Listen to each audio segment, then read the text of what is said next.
Lewis also mentions to you in dialogue that no one runs against him at the elections. I've been mayor of Pelican Town for over 20 years. No one ever runs against me when it's time for an election. I like to think it means I'm doing my job well. I like being mayor. Okay, cool. You know who else runs unopposed? Dictators. So he says that he likes to think he's doing his job well, but like, he's not, really. So when you fix up the bus in Stardew Valley through gameplay, Lewis says, "Player, did you hear? It seems the old town bus started working again overnight. That old thing has been dormant for decades. This is truly a great mystery." Decades? Decades, Lewis? Really? That's weird, because Penny says, "My mother used to drive the bus to Calico Desert, but the bus stopped working a few years ago. Mayor says there's not enough money in the town coffers, or else he'd have it fixed." So, our girl Penny says a few years ago, but Lewis says decades. Something doesn't add up here. Unless Lewis means 0.3 decades, then he's wrong. Why? How did he get that wrong? Did he just forget? Was he not paying attention? Lewis has a car outside of his house, so I guess he never had to use the bus. But that doesn't say great things about how good he is at his job. He never used the bus, so he just doesn't even know when it stopped working, even though he's the mayor. And as Penny says, "Oh, there's just not enough money in the town coffers, or he'd totally have it fixed." Okay, so he's not a great mayor, so why does no one run against him? Why, like he said, is he always running unopposed? You might think, okay, just no one wants to run for mayor. It doesn't really appeal to anyone. But who do we have in Pelican Town who is always talking about his desire for success? I'm going to have to get him out of my cupboard. Hang on. These are all the ones I've used so far. Where are you, you capitalist motherfucker? Ah, there he is. Pierre. I'll do it like I'm a makeup person. Pierre. How's the autofocus? Is it good? So Pierre says at the luau, maybe if I get on the governor's good side, he'll give my business a tax break. I wonder if he likes aged whiskey. Now only if the mayor would stop schmoozing with him all afternoon. I hate Pierre, but he tells it like it is. He calls it schmoozing. Game recognizes game. Surely if he had the chance, Pierre would run for mayor. He could run Jojo Mart out of town. He could give himself a tax break. I don't know what kind of power, like, a mayor of a small town would have, but he could do something. But he's never run for mayor. Why? Could he have been threatened? Could he have been bribed? Hello. While I was editing, I found another dialogue line of Lewis's that is incredibly suspicious. How did I become mayor in the first place? It's a long story. We're both too busy for stories right now. What are you hiding, Lewis? Marnie, get out of there. So we are getting a little bit into conjecture here, but this next piece of the pie, pure facts, baby. If you pick up secret note number 19 and you solve the puzzle, it leads you to the back of Mayor Lewis's house. And what do you find there? A solid gold statue of Lewis. If you take this statue and you place it anywhere in town, the next day, the statue will be gone, and you will have a letter in the mail from Lewis. Player, in the future, I'd appreciate it very much if you refrained from placing my private belongings in town for all to see. I'm very displeased. Take this money and never speak of my project to anyone. And what does he include with that letter? 750G. A bribe. Hush money. To keep you quiet about his solid gold statue. 15 years on the force and I've never seen anything so corrupt. So let's talk about this statue for a second. You can't sell it, so it doesn't have like a monetary value. The closest equivalent to it in the game is something called the Statue of Endless Fortune, which is also described to be made of solid gold. And that's worth 1 million G. But that statue also gives you an item every day, and they're pretty good items like, iridium. So the fact it does that adds to the value. So if we're just like spitballing, if we say that Lewis's statue is worth like half of the value of that statue, because it doesn't have that magic power where it gives you items, that's a 500,000 G statue. That's a 500,000 G statue. Dude is fucking loaded. Penny said that Lewis said that he would fix the bus if he had the money. If in the game you take the Jojo Mart route to fixing the town, the community development form, you get a specific number of how much it would cost to fix the bus. And that number is 40,000 G. 40,000 G. If we say that this statue is worth roughly $500,000, that means that to fix the bus, it would be less than a tenth of what he spent on this fuck-ass statue. If you add up everything on that Joja form, it would cost 135,000 G to fix everything wrong with the town. And Lewis just doesn't. He's Pelican Town's equivalent of a billionaire. I could fix wild hunger, but like, nah. Not to mention, later in the game, you get the option to build Pam and Penny a house, as opposed to the trailer that they live in, which replaces the trailer and gives them more space. How much does it cost to build them a house? 500,000 G, the same approximate worth of the statue. So Lewis could have built them a house at any time. And it's like, where did he get the money from? He's responsible for collecting taxes, so he is in charge of the council funds. He clearly doesn't use it to pay to fix anything. He does pay for the festivals, because Jodie will say at the Stodgy Valley Fair. He doesn't look very happy. I guess Mayor Lewis had to cut costs with a budget clown this year. But like, are the festivals more important than getting the bus fixed? I'm sure that the people in the town would have agreed to like skip the luau for a year so that they could have a working transport system. And 40,000 G really isn't that much money. How is there not the money in the budget over like several years to have it fixed? Unless someone is siphoning money away. It might not be that he's directly embezzling, but his salary gets paid from the taxes, and he's in charge of that, so I wonder how much he pays himself. Okay, town budget. Money for education, 0. Money for fixing the town, 0. Money for mayor's salary,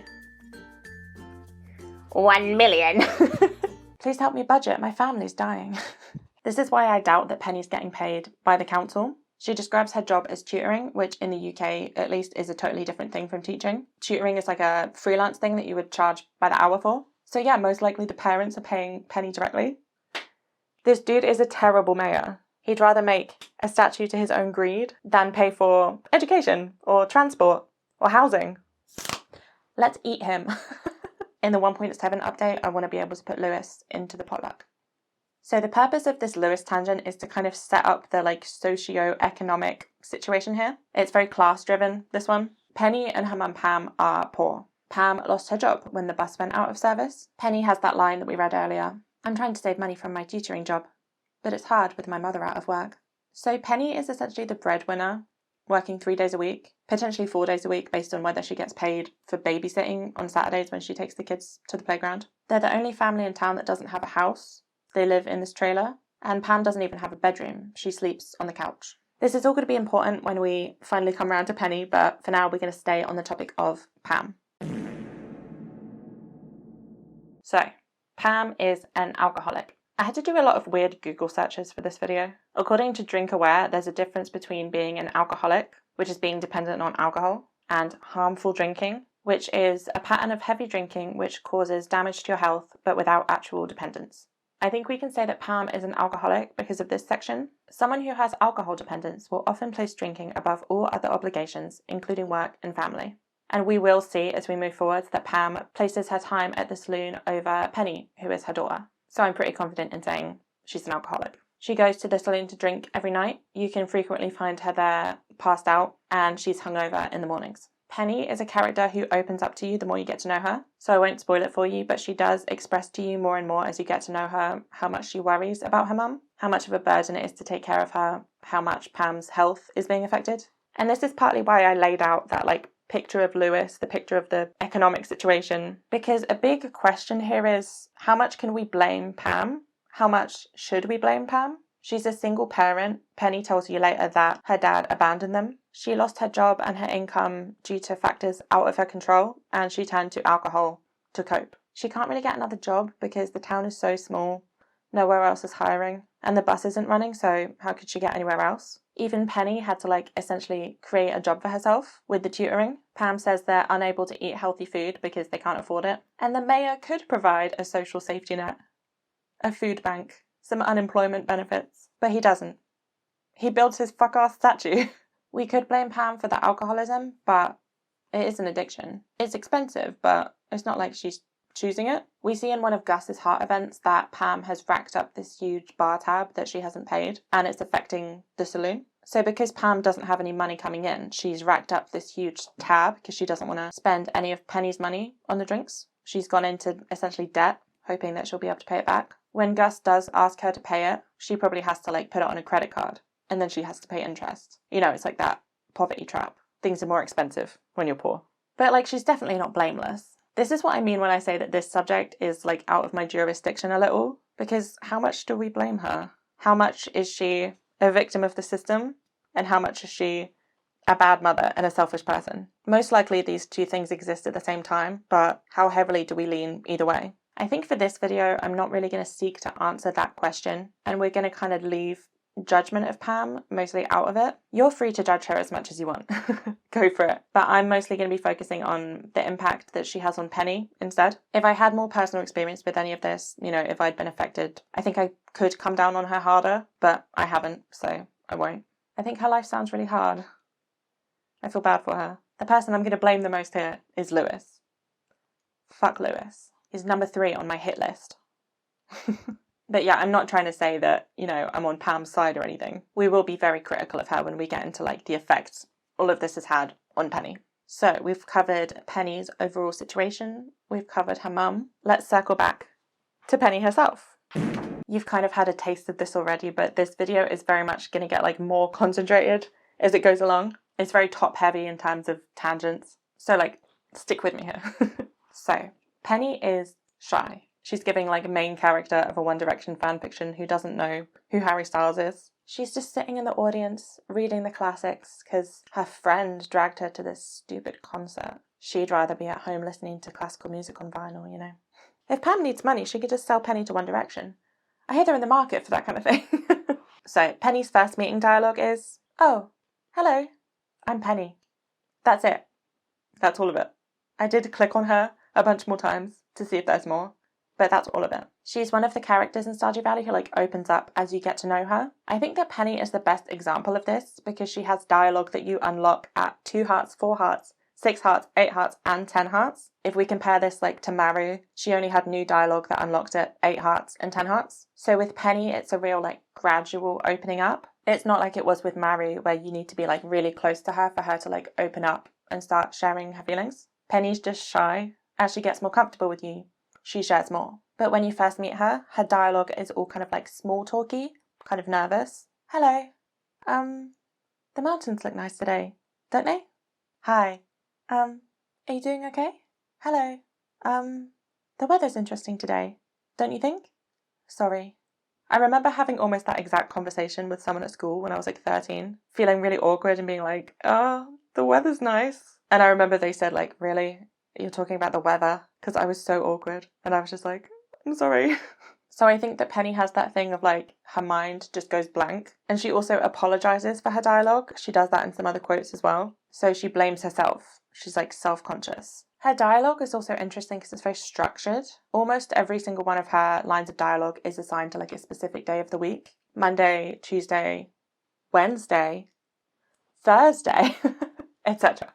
I wonder why this is. Maybe it's because of her schedule. Like, it makes sense that on a Tuesday she would talk to you about Vincent and Jazz because that's when she's tutoring them. But why do her regular lines of dialogue need to be like day specific as well?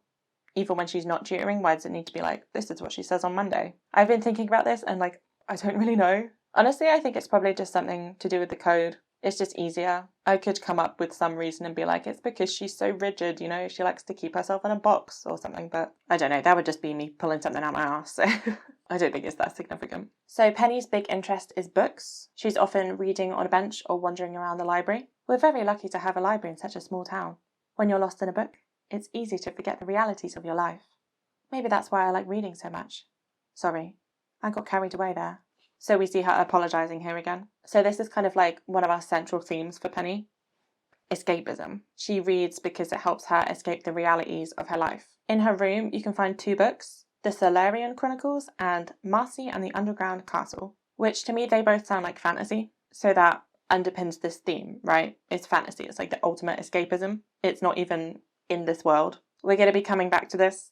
This is a big theme for her. In terms of Penny's age, I'm drawing such a blank. We're going to go off like pure vibes here, okay? So I feel like she's quite young because she talks a lot about the future. I feel like hypothetically, if Penny were like 30 or older, she would have dialogue about how she like wasted her 20s or something. You know, like how Shane starts saying that he's like old and weak. She's the kind of person where, you know, if she was a little bit older, I think she would be looking backwards. Like the characters in this game who are a bit older and are unsatisfied with how their lives have gone reference that. Harvey says in his dialogue that he's older. Emily and Leah, I also think, are a bit older, but they're like pretty happy with their lives, so they wouldn't say anything like negative. So this leads me to think that Penny is anywhere from like 20 to like 26. I don't think she has to have like gone to university in order to be tutoring. I don't think that she would have gone anyway because of her mum. I personally would put Penny around like 25 because I think there's a certain amount of like emotional complexity there. If we think about Abigail, who was quite young, it was like a relatively simple like emotional journey, breaking away from her parents, learning to be brave. Mary's journey was a little bit more complex, but it was still kind of about finding those emotions. Penny, I think, knows her emotions. She knows what they are, where they are, but they've gone kind of unchecked. Like she hasn't had that turning point of, oh, this is why I am the way that I am. This is like a path to happiness I could potentially take. She's got these issues, but she's been living in escapism. So the issues have been unchecked. They've only been allowed to get like deeper in her mind as she gets older. So yeah, that was pure vibes. Pure conjecture. If you have any kind of evidence that might help, let me know. For Penny's relationships, other than her mum, who we've already covered, she's got a good relationship with the kids that she teaches. Jazz likes her handwriting. Vincent says he's going to marry her. Back off, Vincent. She's good friends with Maru, which we covered in the Maru video. 2 girlies on a bench. She doesn't have any dialogue about Maru until after you marry her, so we're going to cover that in the future. She's also friends with Sam. We'll get into Sam's relationships next video, Sam video, but he's closer with Sebastian and Abigail than he is with Penny, so I'd say they're like quite casual friends. Penny and Sam hang out on the bridge sometimes, and they also dance at the flower dance. I swear they also sometimes hang out at the beach with the kids, but I can't seem to find evidence of that anywhere, so maybe I made that up. We do have another tangent in the works about Sam and Penny's relationship, but we're going to cover that when we get to the 8-heart event. I do have some self-restraint. I can wait. So, let's talk about her items, her likes and dislikes. Jane Austen mug, very relevant today. Wait, look. Ooh. Ah, and then back to me. Ah. So, Penny's loves include poppy seed muffin, diamond, and sandfish. The muffin, I think, is just a taste thing. The diamond makes sense because like a lot of villagers love diamond. It's valuable. So she's not the kind of person who would get annoyed if you give her like an extravagant gift. She wouldn't like get really angry and call it charity or anything. She would like it, she would accept it. But the sandfish is interesting. So everyone else in the game is either neutral to or hates sandfish. And the only reason I can think of why Penny might love it is the item description. It tries to hide using camouflage. And Penny's so shy. Maybe she relates to this shy little fish. Or maybe she just likes how it tastes. I don't know. Maybe I'm reading into it too much. So her likes include dandelion, leek, and all artifacts. So an artifact is anything that you can donate to the museum that isn't like a gem or a mineral. So your dwarf scrolls, your rusty cogs, your strange dolls. I guess this reflects her love of like books and knowledge. You're giving her something interesting and old. She does have a line of dialogue, specifically on Fridays. If you dig in the dirt, you can find some really interesting things. One time I found a really old piece of pottery. I brought it to Gunther and he said it was over 1,000 years old. So she's been digging in the dirt. She's got an interest in archaeology. Maybe this ties into that escapism stuff from a different world, a different time, or maybe, you know, it's just an interest of hers. So for hates, we've got wine, beer, and rabbit's foot. Wine and beer tracks. Based on these being hated, she probably doesn't drink at all. And we can definitely say that that's because of her mum. But rabbit's foot is really interesting. So every other character in the game loves rabbit's foot. The description for that item is, some say it's lucky. So I figure Penny might hate it because it's not been for her. Maybe she got a rabbit's foot once and she just like wished for things to change for her and it didn't come true and now she's jaded. But rabbit's feet, little rabbit's feet, the little feetsies. They do work in Stardew Valley. According to the wiki, they actually don't improve your luck if you just carry them around, which is news to me.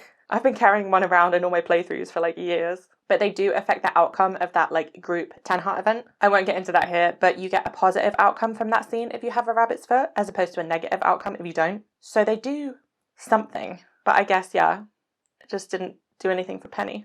I also think it's probably just a gameplay thing. So in Hayley's video, we talked about how she's the only character in the game who hates prismatic shard and everyone else in the game loves it. And I had a lot of interesting comments about why she might hate it, which are good theories. I'm not discounting any of that. But with that situation and then the rabbit's foot situation, I feel like it's also just a gameplay thing. These items are pretty much thought of as just like universally loved. So a player would get really comfortable just giving them out, assuming you can give them to anyone and everyone and they'll be really happy. But if you give a prismatic shard to Hayley or a rabbit's foot to Penny and they hate it, it would make the player go, oh, I got too comfortable. I still need to keep track of who likes what. This isn't just like a capsule solution, you know? There are some universal loves that are universal, like golden pumpkin, magic rock candy, and pearl. But I do feel like it's kind of a balancing thing to have some items not be like quite so universal. Okay, we're done with Penny's intro. We're going to talk about the 2-heart event. If you don't know, this is the like controversial scene that I keep talking about, that I probably put in the thumbnail to get people to click on it. Anyway, I just wanted to let you know that this is where we're going to be addressing those topics of like ableism, and this is where we're going to be like quite serious. So you can come back to the video later if you need to, but we're going to treat everything with a lot of respect. Okay, let's go. George is at his mailbox. He sighs, says he can't get to a letter that's at the back. Penny walks over, sees him struggling, and approaches. She says, "Here, let me help you," then moves behind him and pushes his wheelchair out of the way without permission, alarming George. She fetches the letter and hands it to him. George is frustrated, says he could have done it himself and can certainly move around on his own. How feeble does she think he is?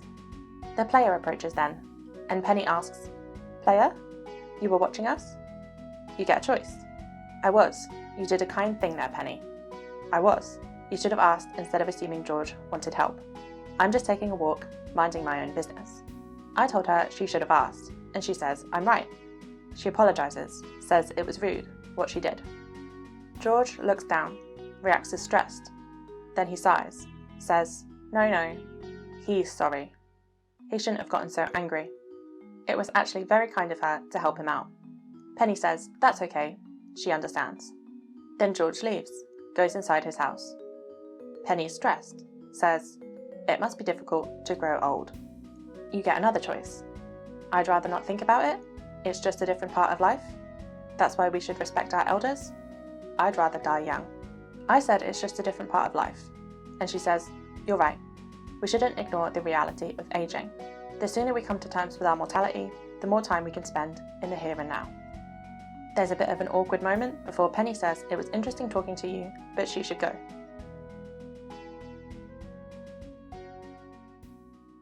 Okay, if you play the game or you're active on social media or you've just heard about this before, you probably know what I'm about to say. It's arguably like the #1 most controversial thing about Stardew Valley, but I'm making these videos for people who don't play the game as well, so I'm not going to assume that you know everything. Plus it's also just nice to get all of our information together. So I'm going to walk us through it. Before we start, I just want to clarify some things. Another kind of like disclaimer. First, I'm not physically disabled, so I can't speak on this from a place of personal experience. In a little while, we're going to hear from my sister, who is an ambulatory wheelchair user. She doesn't play Stardew Valley, but I gave her like a rundown of this scene and the kind of, conversation around it. And she sent me a video of her thoughts. So I'm going to edit that footage in somewhere during this conversation. And I'm also going to reference some writing from disabled players. So I'm trying as hard as I can to like paint this picture in a way that represents this issue in the way that it deserves.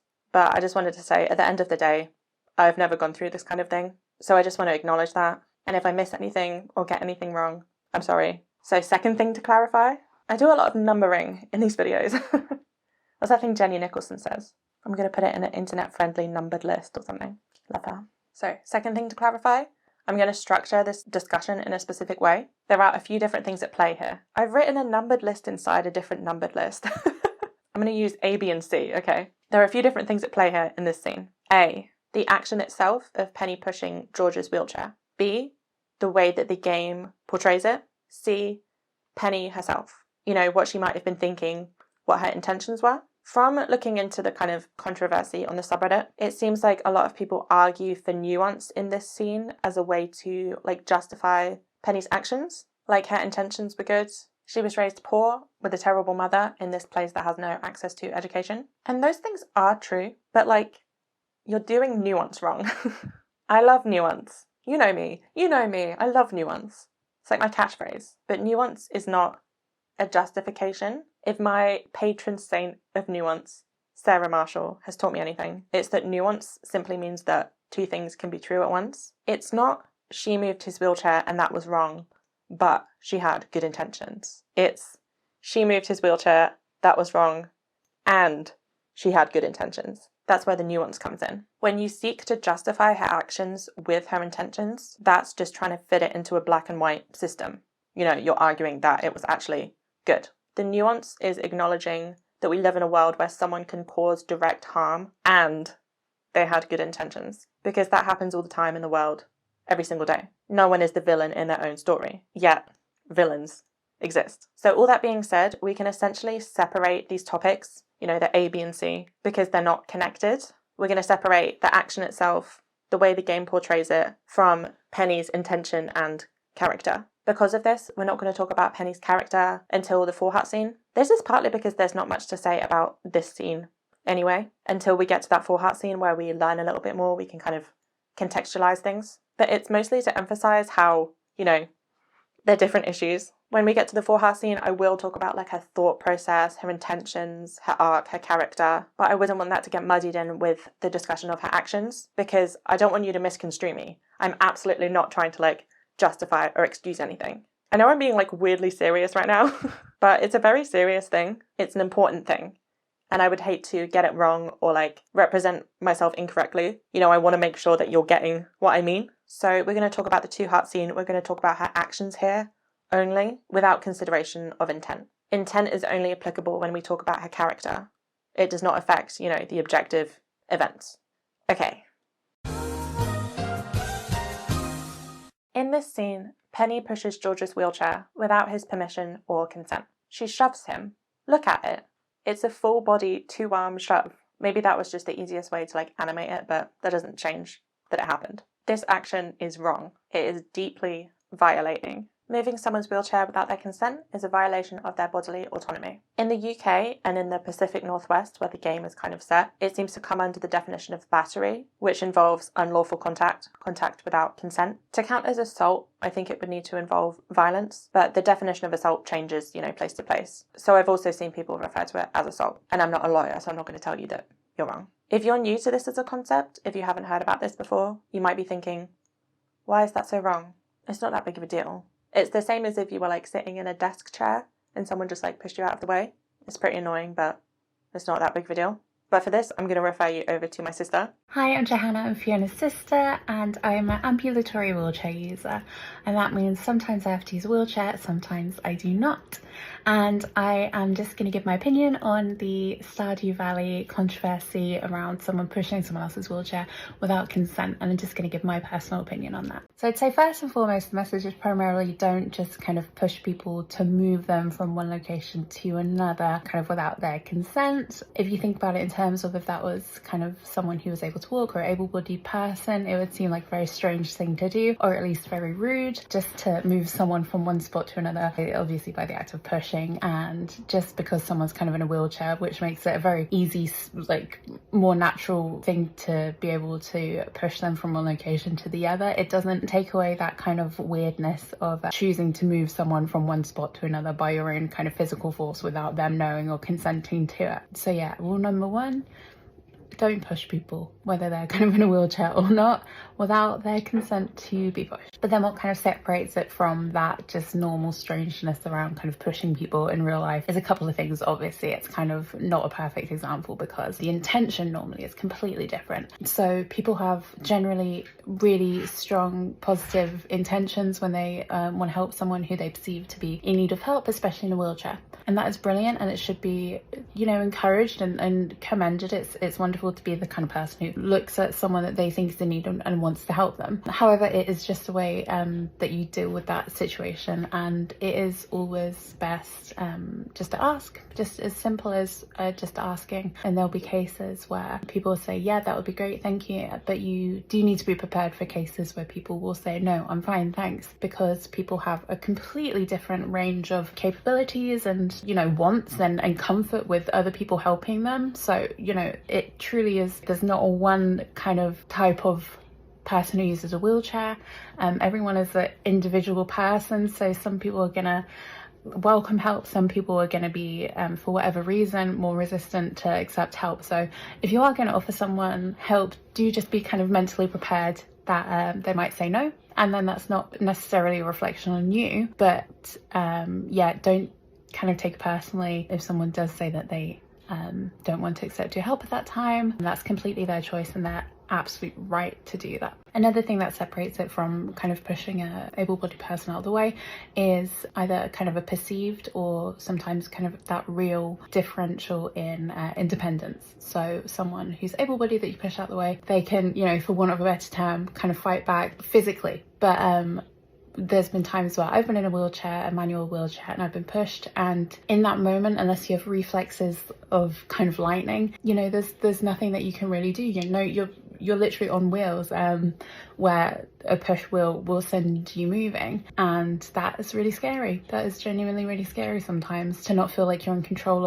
of where you're going and your movements. So it's really important to be aware that what can seem like kind of a small gesture to you can seem like a really scary thing happening to the person actually sat in the wheelchair, who's not, you know, in control of for that moment kind of what direction they're going in and what's happening to them. Can be a really scary concept. Thanks, Joanne.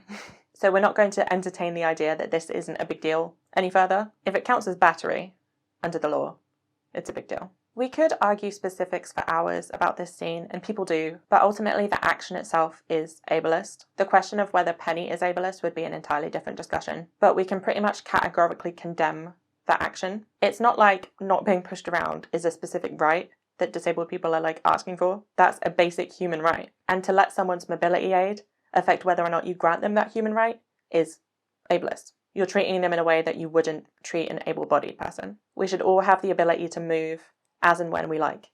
This is not up for debate. I know that entire communities don't always agree on things. I know there must exist disabled people who don't really think this scene is that big of a deal. And I'm not trying to speak over you if that's your opinion. But, you know, I can't represent every person at once. At the end of the day, this is still my opinion, and my opinion is that this is a hard line that you don't cross. Okay, we have discussed the action itself. I hope that now we're all on the same page, that this is wrong. Now let's talk about it within the context of the game. By this I mean the framing, the choice, the mechanics, the narrative design. So this version of the scene that I showed you is actually not the original version, which I didn't know. The scene was adjusted in the 1.4 update that came out in late 2019. In the changelog it said they adjusted a dialogue option in Penny's two-heart event to be more considerate of George's perspective. So originally the choice in this scene was, you did a kind thing there, Penny. You should have left him alone, now he's grumpy. I'm just taking a walk, minding my own business. So the second choice there is the one that's different. So there's a great article that came out right after this update. It's by Ruth Cassidy for Uppercut, and it's called Stardew Valley Tries to Have a Better Conversation About Disability, but Does It? And it talks about the update, and I couldn't put it better myself, so I'm going to read it to you. The way the scene is originally set up, Penny has done a well-meaning thing, and is being berated by an unreasonable person who is embarrassed because of their pride. George is consistently shown throughout the game to complain, be hostile towards others, and generally be negative and unpleasant, even to his cookie-baking wife. We are explicitly shown him being unable to get the post from his letterbox, so when he claims otherwise, we're sure to take his outburst as prideful bluster. However, Penny pushing George's wheelchair without his consent is a major violation of his boundaries, akin to bodily shoving or picking him up and carrying him. George's role in the game as the grumpy old man dismisses his entirely justified anger and frustration in this instance, and creates a very unsettling emotional dissonance as a disabled player. Despite his initial response being set up as prideful bluster, it is entirely accurate and not insignificant for him to say that he can certainly move himself around when he loses his temper at Penny. Penny, conversely, is shown to be a shy, bookish type, but friendly and optimistic, and loved by the children of Pelican Town. When she asks the player character for reassurance, it isn't about taking sides. The question is only about Penny. Do you encourage her good intentions, or do you reinforce that if someone is unkind to her, she's done something wrong? The problem inherent with this framing is that Penny has, in fact, done something wrong. When the game shows us George struggling with his post, it's meant to be an out for Penny. No, look, he really couldn't have done it by himself. The problem here, which the patch attempts to address, is that disabled adults are adults. It is rude, condescending, and often counterproductive to assist somebody with, or fully take over, a task without asking them first.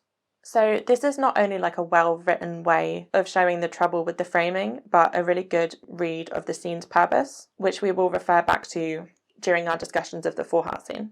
Really like cracked it wide open for me, you know.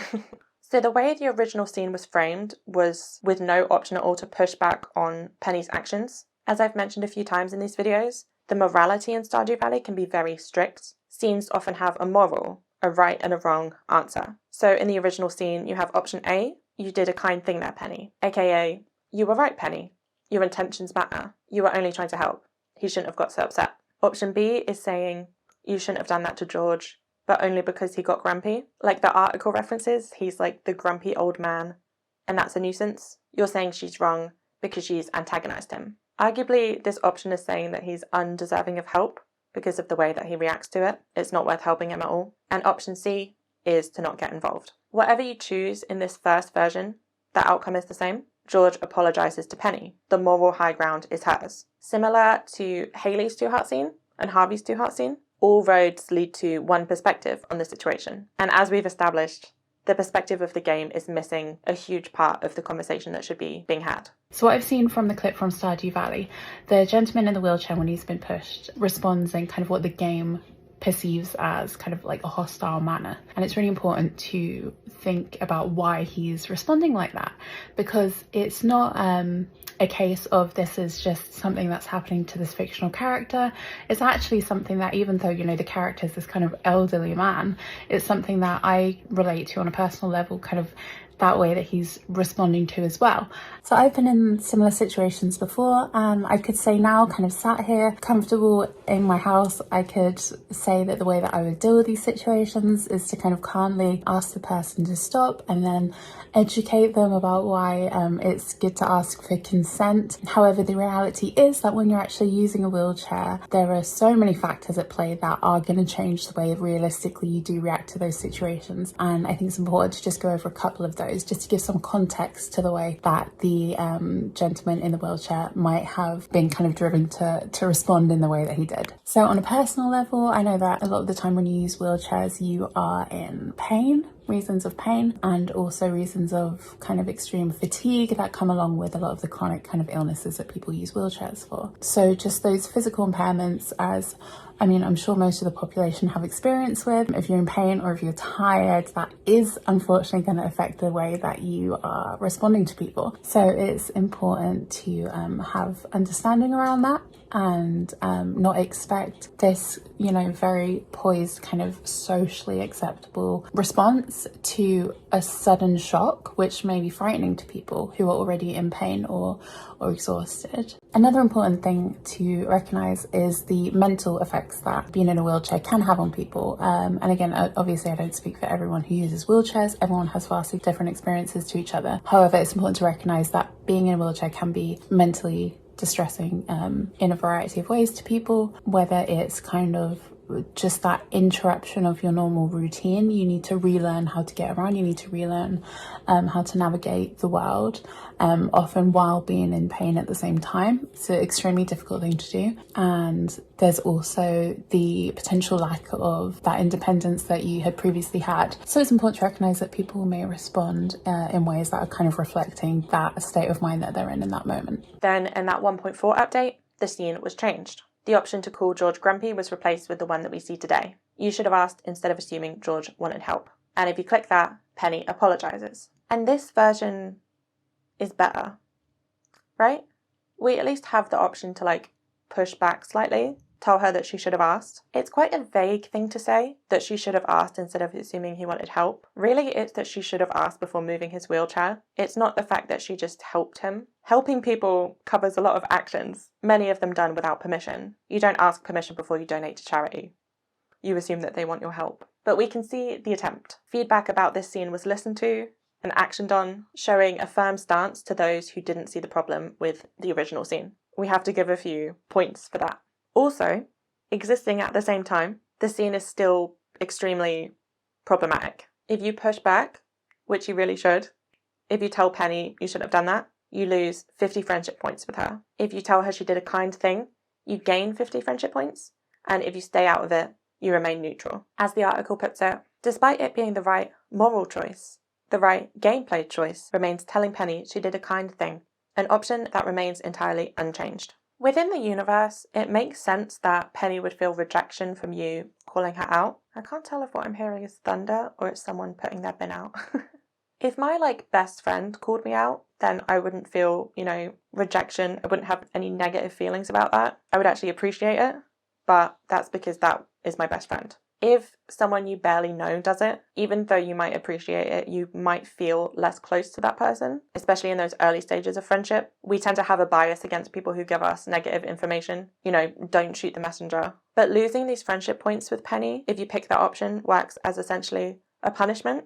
Gaining friendship points is a gameplay mechanic. You have to work at it. It takes effort. You can only give 2 gifts a week. You have to figure out what they like. So choosing to push back, to defend George, will set you back in that progress. It's kind of like a slap on the wrist. It's like a fine. Not to mention how the result of the scene is still the same, even after the patch. Despite the fact that Penny now apologises to George, all the dialogue options still steer you towards the same conclusion. George apologises for getting angry, tells Penny that she was kind. His dialogue is the same, but now the no that he says serves to dismiss her apology right after she gives it, as if it was never needed. To go back to that article, you can subvert the purpose of the scene for only a moment to draw attention to the real ableism that took place, but its bookends reflect the original narrative.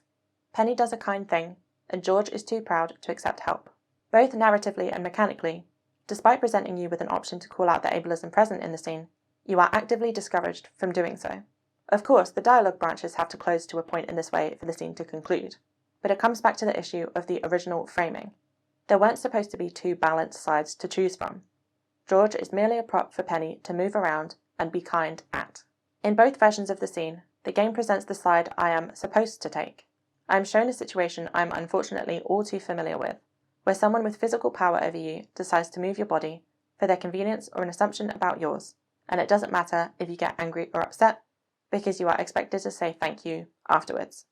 As the player character, I become a bystander in this situation, and originally my options were only to speak over a disabled person, shame their emotional response, or feign ignorance of having seen anything to avoid taking responsibility. I have no mouth, and I must scream. It's such a good article. You should go read it, I'll link it in the description. So we can see that the changes made in this patch, no matter how well-intentioned, were essentially just like a plaster over a bullet hole. It does present a new idea to a player who might not have thought about it. Hey, maybe she should have asked before assuming. But if you pick that option, then he dismisses her apology, which could easily lead a player to take the opposite message from that. Oh, never mind. It was his fault. I think it's a real shame the way that the game did deal with it. It seemed very promising at the start when you did have the dialogue option after the event happened to say, oh, you should have asked. That seemed promising, but then it was a shame, kind of went downhill from there, where whichever route you take, the gentleman does apologise for the way he responded. I think the problem with this was that the gentleman wasn't just apologising for, his tone or the way he kind of snapped. He was apologising almost for just not kind of consenting to the act, to not, being okay with the act itself, which he was absolutely valid, and he should have had every right to not consent to that happening, or, when it did happen, to vocalise that that was not okay, and not something that he wanted to happen. I do worry that the way that it was dealt with could be damaging to younger players or players who just haven't been around disability before, because the outcome of kind of either option that you choose does end with the old man kind of apologising, and the message from both options is kind of that the character who pushed the gentleman was in the right to do so because her intentions were good. And obviously, unfortunately, it is a lot more nuanced than that. And even if her intentions were good, which I think they very clearly were, it could have been that learning moment in the game, and that could have been a really valuable thing to kind of address in that format for players to learn as they were playing. And I think the takeaway message from it should have been, thanks for the information, I'll know that next time, I'll know to ask, and kind of get that consent before moving someone in a wheelchair next time, and that would have been a really valuable takeaway. But unfortunately, because that didn't happen, and it seems that the intention of the act was taken kind of more seriously potentially than the act itself, I think that it could lead to people perceiving in the real world anyone who doesn't appreciate their attempt to move them in a wheelchair as, oh, they're just a grumpy person like the old man in the video game. You know, I wish I had a player character to come in and tell this grumpy person in a wheelchair, oh, you should have accepted her help, she was just trying to be helpful. So unfortunately, I don't think the way that the game dealt with it was very good, and I think it would be great to see, you know, maybe it rewritten to be that learning moment. An opinion or action or viewpoint being depicted in a text does not mean that the artist endorses that opinion or viewpoint or action. However, when you're presented with a choice which is then contradicted and funneled towards a single conclusion, it's pretty evident that the art agrees with that conclusion. The plaster was put over the bullet hole. As the patch note states, it was adjusted to be more considerate of George's perspective. But the fundamental message of the scene is still unedited because it's still as the artist intended. Since the 1.4 update where it was changed, we've had the 1.5 update, the 1.6 update, and God knows how many smaller updates in between. If the developer woke up one morning and decided to edit this scene, he could, but he hasn't. The spelling of the word unadulterated got edited in 1.6, but this scene remains the same, so we can read intention into that, about the purpose of the scene itself. Sorry if the footage is really dark all of a sudden. It's literally, there's a thunderstorm outside.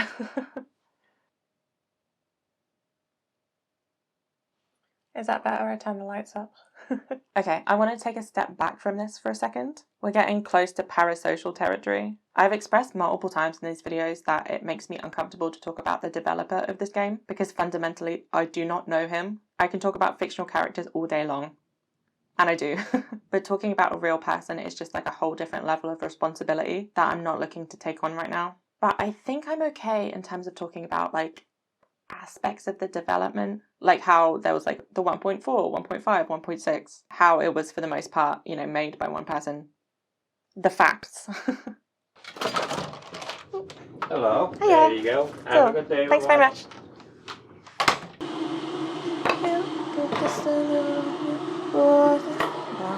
I'm making a cup of tea. Can you hear me still? This microphone said it can work up to 100 meters away. Thanks to base. Thanks to base. Come in, base. I got a cup of tea and a blanket so we can get cozy while there's a thunderstorm outside. Oh, the blanket? Yes, I did crochet it. How did you know? Oh, this is so cozy. I like it. Okay. So, let's talk about the Harvey 2 Hut scene. This is another controversial scene. If you don't know, I talked about it in my Harvey video. I had a lot of people disagree with me in the comments of that video. I do kind of wish I'd presented more of like a counter argument, to be fair. I don't think I was as blisteringly thorough as I'm being now in terms of the discussions of like the ethics. I won't go into details because you don't really need to know, and you can go watch that video if you haven't. But the Harvey 2 Hut scene has a lot of similarities with this 2 Hut scene. George is used as a prop in Harvey's development. George's autonomy in that scene is, in my opinion, disregarded. That scene is different in that George's autonomy is what is being debated, meaning it's at least better than this scene because the core issue is addressed. But in that scene, we still see the player's choice being funneled into agreeing with Harvey and agreeing with the game, even if you disagree. You're again given a choice as an illusion and then reprimanded for choosing wrong. In that scene, the fundamental question is, does George know what's best for his body, or should he listen to Dr. Harvey? Oh, lightning. Fun.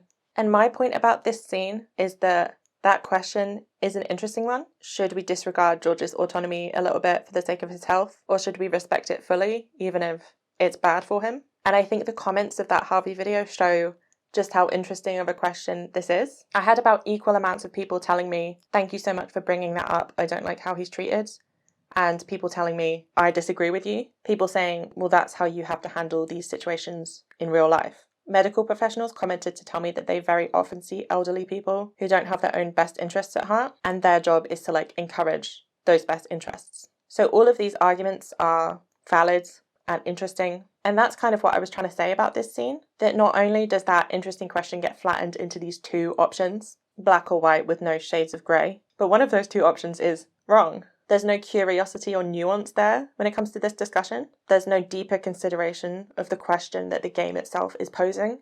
It's not only using George as a prop, but it's using this entire incredibly complex subject as a prop. It scratches the surface of the issue, but it makes this sweeping moral conclusion regardless. And we can see this reflected in Penny's two-heart scene as well. It's evident that there is a lack of understanding in this scene of how it affects people in wheelchairs when you push their wheelchairs without asking. Even with the patch, this misunderstanding remains. It continues to merely scratch the surface of this issue. But the difference with this scene as opposed to the Harvey scene is that with this scene, there is no moral ambiguity. It's not like a question that's up for debate. To be fair, I don't believe in like moral objectivism, but I think don't push someone in a wheelchair without their consent is about as close to like a universal truth as you can get. The problem isn't that this scene refuses to dig into this interesting and layered ethical discussion where valid arguments can be made from both sides. The problem is that this ethical discussion has a clear right and wrong. It's that through refusing to dig into this ethical discussion, this scene actively, if unintentionally, sides against a minority community that is consistently discriminated against and ignored. The fact that this scene was updated to address this issue, but ultimately kept the messaging the exact same, if I were disabled, I would find that insulting. Surely no one with a full and complex understanding of the issues that people had with the two-heart scene would think that that patch fixed anything whatsoever. It continues to only scratch the surface. And this brings me to my next point, which is scope. We always have to keep scope in mind when we talk about Stardew Valley. It's made by one guy. Well, it was. If you go into the credits of the game now, you see a long list of people who have helped with the multiplayer, the translations, additional code, mobile and console ports, etc. We can see that he even had help with the 1.5 and the 1.6 updates, but not the 1.4 update, which is where this scene was changed. So why did he get help with those specific things? Well, this is obviously speculation, but we're pretty safe in assuming that it's a scope issue. It would be literally impossible for him to also do the translations because he would have to learn all of those languages to the point of being fluent and then do the work of translating. From the credits, I can see that the game's been translated into like at least 11 languages. I think you would die of old age before you manage to do all of that yourself. It's far easier to hire an external team. The same with the ports. I'm sure he probably could have done that himself, but it's easier, it's faster, and I think it's probably to do with preference as well. The work of creating the ports isn't as creative, it's more like functional. You know, you pass off the boring work, you keep the fun work for yourself. So with the 1.4 patch, where we got that update of this scene, you could argue it's made by one guy. He's already given way more updates than people expected for free. Who am I to ask more of him? At least he noticed. Like I said earlier, we can give credit for addressing the issue. At least it wasn't just left. But like, at a certain point, we can stop idolizing this guy. I know that we're not talking about a corporation. We're not talking about like Blizzard or Activision Blizzard. Even saying this, I'm getting this like icky feeling of wanting to be like, but he did such a good job. Thank you for addressing it, even if it didn't help much. Thank you for the free updates that are out of the goodness of your heart, you know? But they're not. I'm not saying it's not like a super cool thing to do, because it is. But like the game sells more copies and makes more money when the updates come out. So it's not like he just does it out of the goodness of his heart. Plus it seems like he just really likes working on it, which is fair enough. At the end of the day, this is a person working to make a product that we pay for, and we are allowed to criticize that product and the entity behind it, even if that entity is not a company. It's just a person. Again, it makes me super uncomfortable though, and I feel like that's because it's just a person. If it was two people and they had some kind of company name, maybe, you know, it was still called like Concerned Ape, I could still refer to the company and not feel like I was just talking about a person. But at the moment, I do. I feel like that's why I see so much like overwhelming praise directed towards Concerned Ape. But in discussions of this scene and the more problematic parts, there isn't like criticism directed towards him in the same way. It's just talking about the scene itself. To direct criticism towards him would feel cruel. It would feel personal. It feels parasocial. It's a lot easier to talk about the positives than the negatives. For example, I reference my relationship a lot in these videos, and I only talk about the positive parts because it feels less personal. Talking about positives creates less friction. It's less divisive. Positivity is easier to hide behind. So here's my criticism that you can take or leave. I think it sucks that this scene exists in this state in the game. I'm not disabled, so I'm not affected or insulted, but I can have an opinion. And my opinion is that it sucks. The original scene was ignorant to its harm, but the revised scene is aware to some extent. A plaster was put over the bullet hole. The surface of the issue was scratched. Enough of an understanding was gained to change that dialogue option that people had the most issue with, but the time wasn't taken to gain a deeper understanding, really any meaningful understanding at all. If you look at the 1.4 changelog, there are so many things on there, tiny things. Elliot's room design. Things now pop out of the bin. If we're talking about scope, the scope for this update was huge, and it was very granular. And for this specific issue, not enough scope was assigned. This is pure conjecture, but I can imagine it as like another thing on a Trello board, another Jira ticket to be ticked off. Fixed issues with 2 Heart scene. This scene did not need a single choice changed, and an apology from Penny. This scene needed to be gutted, completely reworked, so that the fundamental intended purpose remained, while still making clear to players that Penny's actions were wrong, so that it would stand up to an analysis and deliver the same points, while also clearly condemning this action. This would take time and effort, but we can see from the credits that if something is not in the scope of the developer, then outside help can be brought in. 1.5, 1.6, they weren't solo projects. Like I said, this scene is incredibly controversial in the community. There's a post from the mods on the subreddit about how tiring it is becoming, how many posts there are about the 2 Heart scene, how many ableist comments they have to shut down. Disabled players commented how disheartening it is every time they see someone, defending Penny's actions or like not understanding what the issue is. The patch to the scene came and went, but the song remains the same. But that Jira ticket has been ticked off, so the scene hasn't been changed since, and we can't blame scope. I've been saying at least a lot. At least it was addressed. At least it was noticed and acknowledged. At least it wasn't just left. Even the article that I've been referencing ends with kind of like a positive spin. It may not be perfect, but I would forever rather people make good faith attempts to rectify past mistakes than double down on and ignore them. Because the stories we tell about people and the way we invite people to engage with those stories matter. This article was written right after the update, so in my opinion, I would imagine that that fact influenced the ending. Maybe they didn't want to seem ungrateful. And it's like I said, people prefer to receive positive information. But this ending is also kind of saying, at least he tried. And I just have to wonder, is at least the best we can ask for? Since when is someone doing the least something that deserves to be celebrated or put up with? It's not like I want the game to avoid these deeper, more complex topics. I like that it tries. I love Shane. But if a community is telling you that you did it wrong, that you represented the topic in an actively harmful way, I would say that you have a responsibility to fix that. Otherwise, it's just kind of showing that you weren't ultimately that interested in the topic in the first place, or the community that you're representing. It was all just kind of a prop. I hope I've been clear enough for you to understand the nuance of my argument. It's quite vulnerable to put an opinion like this, into the world, especially as such a new creator. This is my 10th YouTube video. I only just bought a camera, but I wanted to share it. I wanted to see who agrees, who disagrees, what your reasoning is on both sides, if there's anything I still have to learn. I love this game. This is the longest hyperfixation I've had since I was a teenager, and my mum told me, stop talking about community. It's not like I'm suggesting we go harass him on Twitter. Don't do that. That's weird. I'm just kind of tired of consistently being but I'm sure the intention was good. But at least, he did this, he did that. Ultimately, the developer doesn't owe us anything. The game's £10. We've gotten our money's worth. But I don't think that we as players really owe him anything either. I think that we have the right to be critical, to be unsatisfied, and to want more. Okay. We're done now. We will be coming back to the 2 Heart scene in our discussion of the 4 Heart scene, but not to this extent. We're going to close the book on this discussion, on this mini video essay. Thank you for listening. Thank you for your bandwidth. Thank you to every disabled player on Reddit who posted their perspective.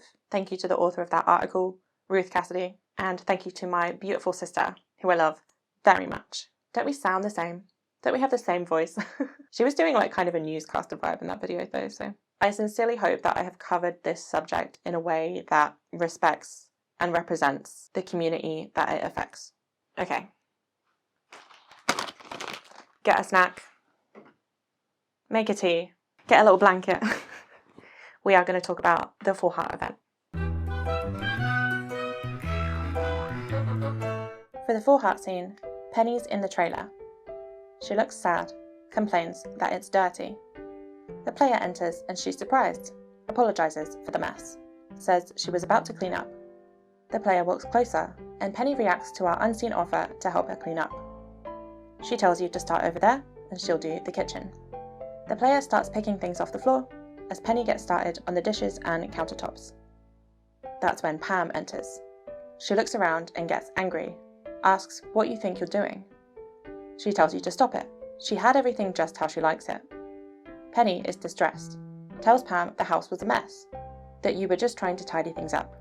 Then she sniffs the air, asks her mum if she was at the saloon. She smells like beer.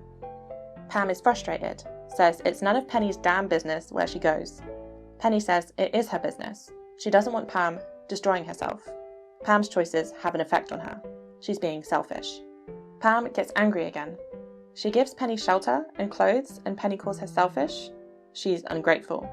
The player's stressed and goes to leave. Pam says you'd better go. She's sorry you had to see this. The player looks back at Penny before leaving. Pam says to Penny that you're a nice young man, but she doesn't want Penny telling other people to clean up the house. It's embarrassing. You understand? Penny looks down, says, "Yes, mother." We fade to black. The next day, you get a note from Penny in the mail. "Sorry about what happened at my place yesterday.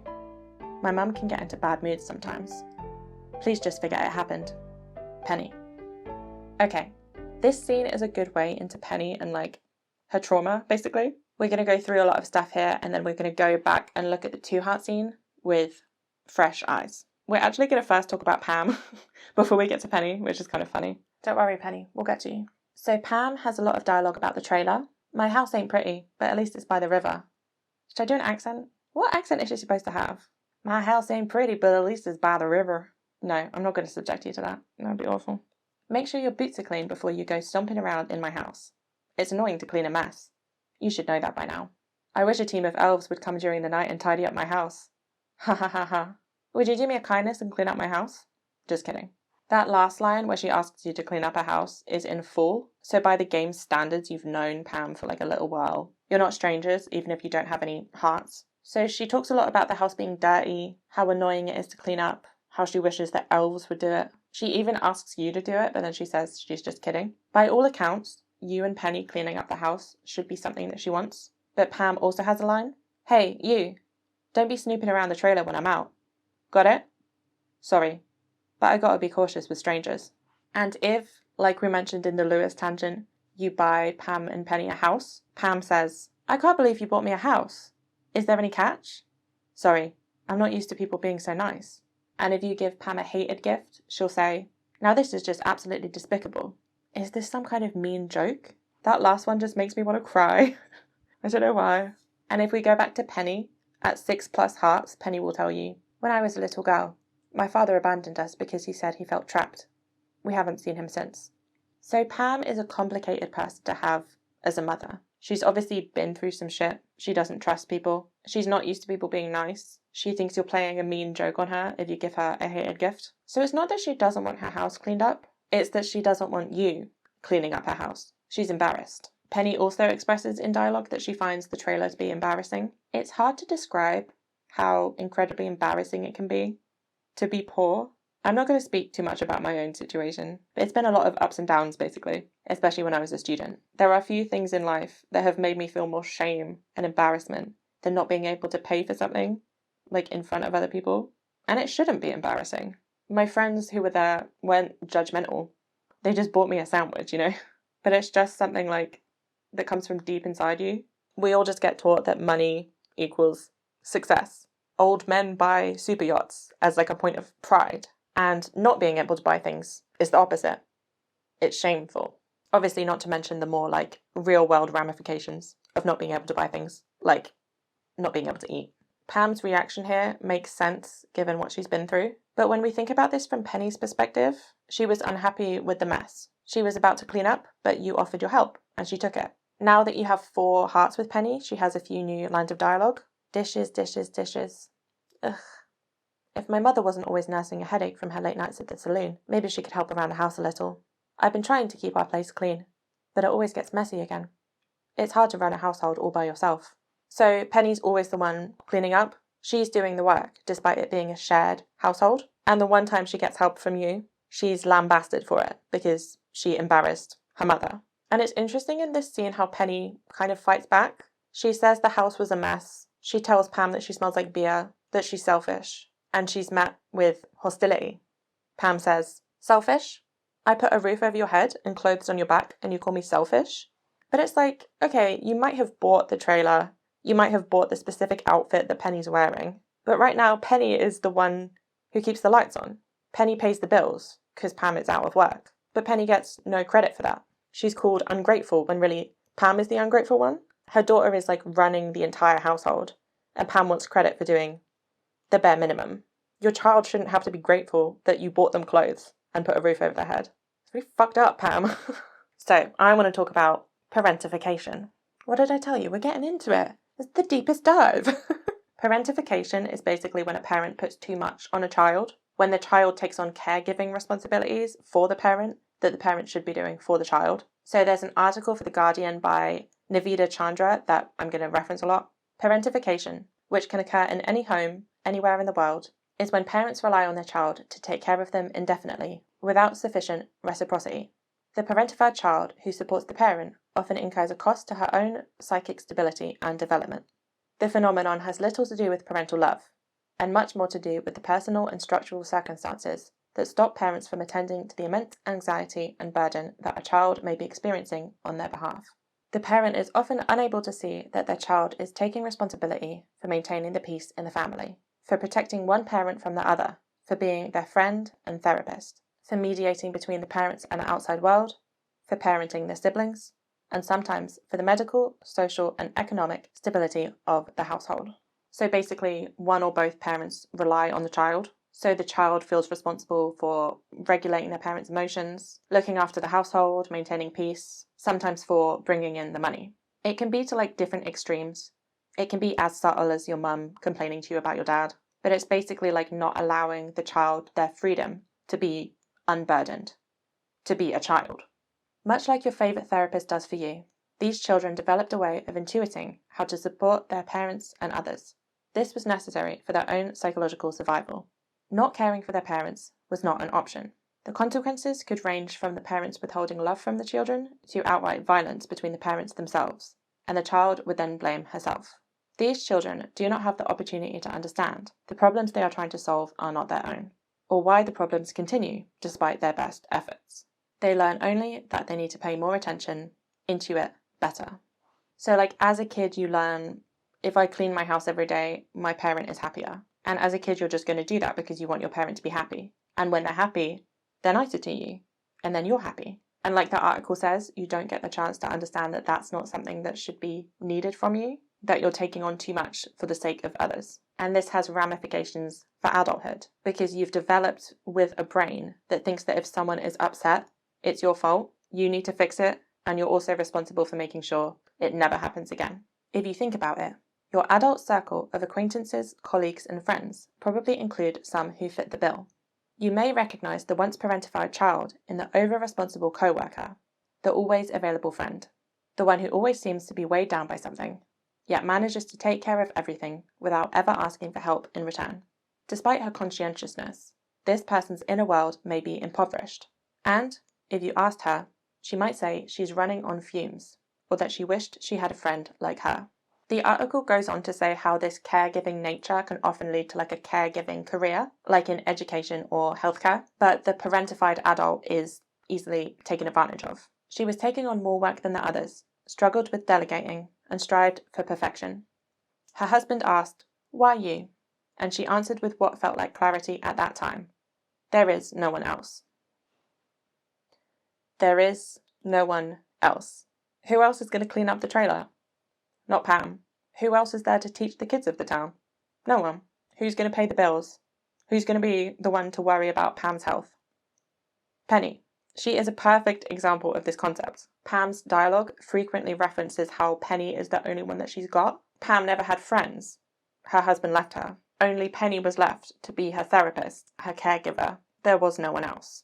And this cracks Penny wide open, right? She created her job as the kids' tutor because she felt responsible for getting them an education. She does all the cleaning in the house because she's always done that. Because she has to, otherwise it won't get done. And Pam will complain and her mood will be worse and she'll take it out on Penny. She brings the money in even though Pam doesn't thank her or appreciate her. Before the bus is restored and Pam gets her job back, Pam's schedule every single day is to go to Joja Mart, go to the saloon, and then go home. Meanwhile, Penny is working and cleaning, doing everything for Pam, and getting no appreciation in return. At least Pam let Penny have the bedroom in the trailer. Pam sleeps on the couch. We can see with this that it's not like Pam is irredeemable. The parentification isn't deliberate. A lot of the time it's out of like a necessity for the parent because they have no one else. Pam had to get her feelings out, and Penny was there. Pam's parents probably did that to her as well. I'd argue that most parents do this to most children without realizing it causes damage.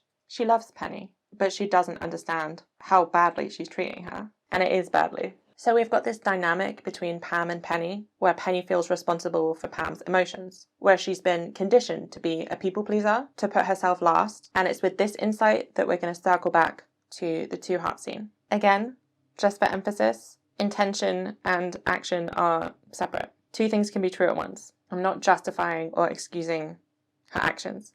So we're going to read a little bit more from that article about parentification. This is kind of a mini tangent in itself because I think it's really interesting. As a consequence of always looking after others, little space is left for the child to know or express her own needs. The only legitimate needs seem to be those of others. Expressing her needs is met with frustration, anger, or other parental emotions that link her needs with fear and shame.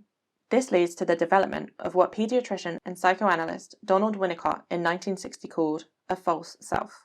In its unhealthiest form, this self-denying persona allows the parentified child to stop expressing and fulfilling her own needs and gain value from foregrounding the needs of others.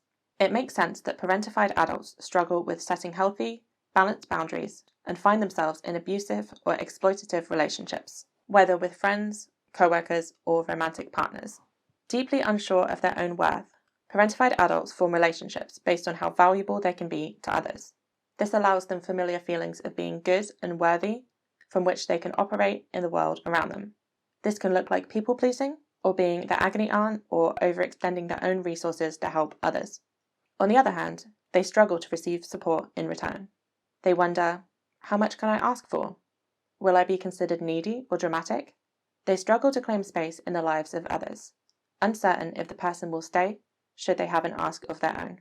So Penny's in this place where her self-worth comes directly from others, where the only sure way she can feel good about herself is through helping other people. She's been trained to react immediately to others' distress, and if she does so successfully, then she feels good about herself. If she does it wrong, she feels shame and guilt. And we see this with what happens with George. She saw him struggling and immediately did what she thought was helpful by moving him and getting his mail for him. He reacted negatively. And we can see now why those friendship points are there. It's essentially that validation versus shame. If you tell her she did good, she gets validation. If you tell her she did bad, she feels shame. The article that we referenced earlier about the two-heart scene says, when she asks the player character for reassurance, it isn't about taking sides. The question is only about Penny. Do you encourage her good intentions, or do you reinforce that if someone is unkind to her, she's done something wrong? The article then goes on to say that the problem with this is that she is wrong, which she is. We know this. We've covered this. We're all in agreement, I hope. Right now we're looking at the intended message of the scene. This scene was written without the full knowledge and awareness of what it was really saying. I would put money down that the intention of this was not to say, like, Penny is ableist, Penny is a bad person. Her moving George is seen by the game to be a kind thing to do. So despite the fact that that's incorrect, we're going to kind of speak its language for a little while to see what we can learn about Penny. So within the game, Penny has done this kind thing, and George, the grumpy old man, reacts badly. The scene shows us him struggling on his own at the beginning to reinforce that he couldn't do it on his own. So when George says that he could have, we're supposed to interpret that as stubbornness. He interprets her help as an insult. How feeble do you think I am? I saw some comments on Reddit about how old people frequently get pushed aside. As someone who works with and around old people regularly, there is a common assumption that they are incapable of making decisions for themselves. Therefore, it's very common for nurses and other helpers to impatiently choose for them. Just today, I saw someone do just that. Basically grab an older person, guide them out of the way, and do for them what they were struggling with. It happens quite regularly. The problem is, you oftentimes have people whose jobs require a certain degree of efficiency, but they work with people who simply are not capable of moving faster than a certain speed anymore. There is a very fine line to walk between respecting the autonomy of elders and respecting one's own time such that they can help as many people as possible. So, we won't get into the specific ethics of that, but just to say, as an old person, especially an old disabled person, George is used to people dismissing his autonomy, not out of kindness, but out of impatience, out of disrespect. So when he reacts badly to Penny, that shame response is triggered in her. So she seeks reassurance from us by asking our perspective. Within that intended reading, we're supposed to see that her intentions were good, that George is just stubborn and grumpy, and we're supposed to reinforce that she did a kind thing. This makes her happy. You get your 50 friendship points. And George realises that he's being stubborn. He apologises. He recognises her intent. In the original version of the scene, if you clicked, "You should have left him alone, now he's grumpy," you lose 50 friendship points because you're reinforcing that she did something wrong. That George responding to her in this hostile manner was her fault for not being able to read his needs well enough, that she should have seen it coming, which hurts Penny because she spent her whole life trying to make other people happy, and not only did she fail and make George upset, but she embarrassed herself in front of you as well. It's the wrong choice because it would teach her that next time she has to try harder, intuit better. And it's that messaging that remains essentially unchanged in the updated version. If you tell her, you should have asked instead of assuming George wanted help, that again tells her that she was wrong and she should have interpreted his needs better. Again, to be clear, she was wrong. She should have read his needs better. But within the game, it's still the villainous option to pick for that exact same reason. It still reinforces that same message to her. And that's why I said that this scene needs gutting and reworking, because the option to tell her that she should have asked is still fundamentally within context the wrong one. So this is also why the scene always redirects to George apologising to Penny, because within its own logic, that's what's right. Penny needs to hear from him that she didn't do anything wrong, that she was kind.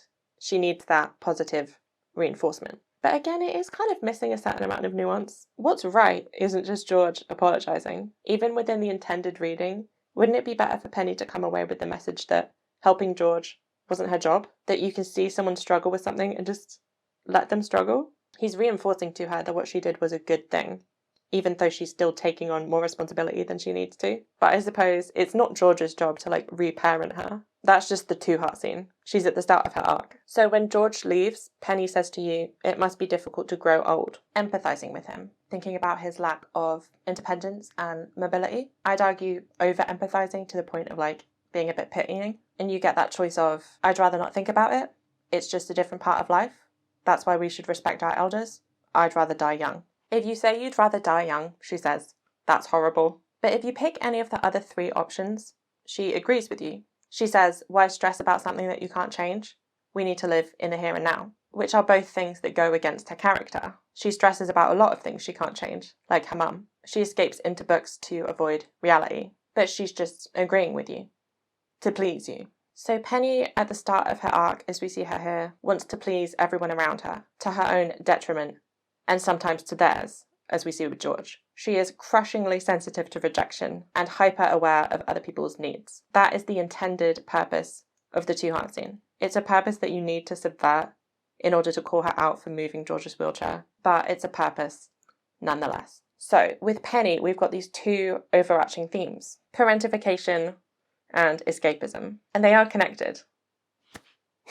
This huge burden has been placed on her, and it's too much for one person to cope with, especially since childhood, so she uses escapism as her coping mechanism. When I was having the worst depressive episode I have had in years, over Christmas, that's when I wrote my huge Stardew Valley fanfiction, because it was I lived there. I lived in Stardew Valley when I was writing that thing. It let me just unplug my brain from one reality and just transplant it into another, where I could sell mayonnaise for £750. And I was married to an alcoholic who loves chickens. Which, to be fair, for some people I think would be a worse reality. Some people hate Shane so much. Oh no, his room is so dirty though. Okay, and so's mine. Let me see your room. Is it clean? Is it?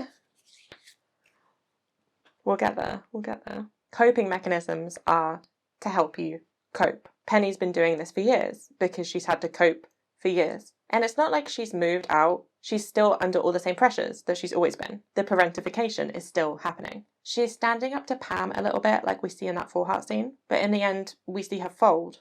Her resolve gives out. The old patterns take over. Pam has the upper hand again. Pam gets what she wants out of Penny. This video is a lot less funny than all the other ones. Community reference. Cool, cool, cool. What's up, gamers? I'm here with a little behind the scenes action to add a little bit of levity to the video. So I'm working on not the script, not the editing, but the props. So fun fact, I make all the little props using my Cricut machine. What it's supposed to do is go and it calibrates based on these and it cuts around the thing, but it's not working. It's really mad at me for some reason. Look at this. Look at this. Could a depressed person make this? No. Yes. Look at Golden Lewis. Look at Golden Lewis. Look at him. I tried the calibration. I did the calibration sheet. It's not fucking working. My next option is going to be to cut them up by hand. 12 seconds later. I think it's working now. Don't say anything, you'll jinx it.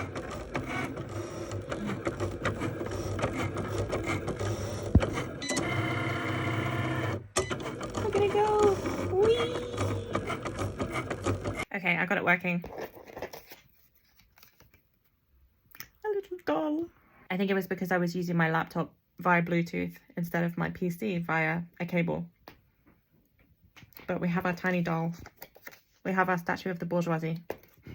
Okay, so let's talk about the progression of Penny's dialogue. As I've mentioned, it opens up slowly. You get a few lines at 2 hearts, a few at 4 hearts, 6 hearts, etc. At 2 hearts, she just talks to you about how her mum shops at Joja Mart instead of Pierre's because it's cheaper, and how she would like to have a guest speaker to talk to the kids. She also has a line about Linus.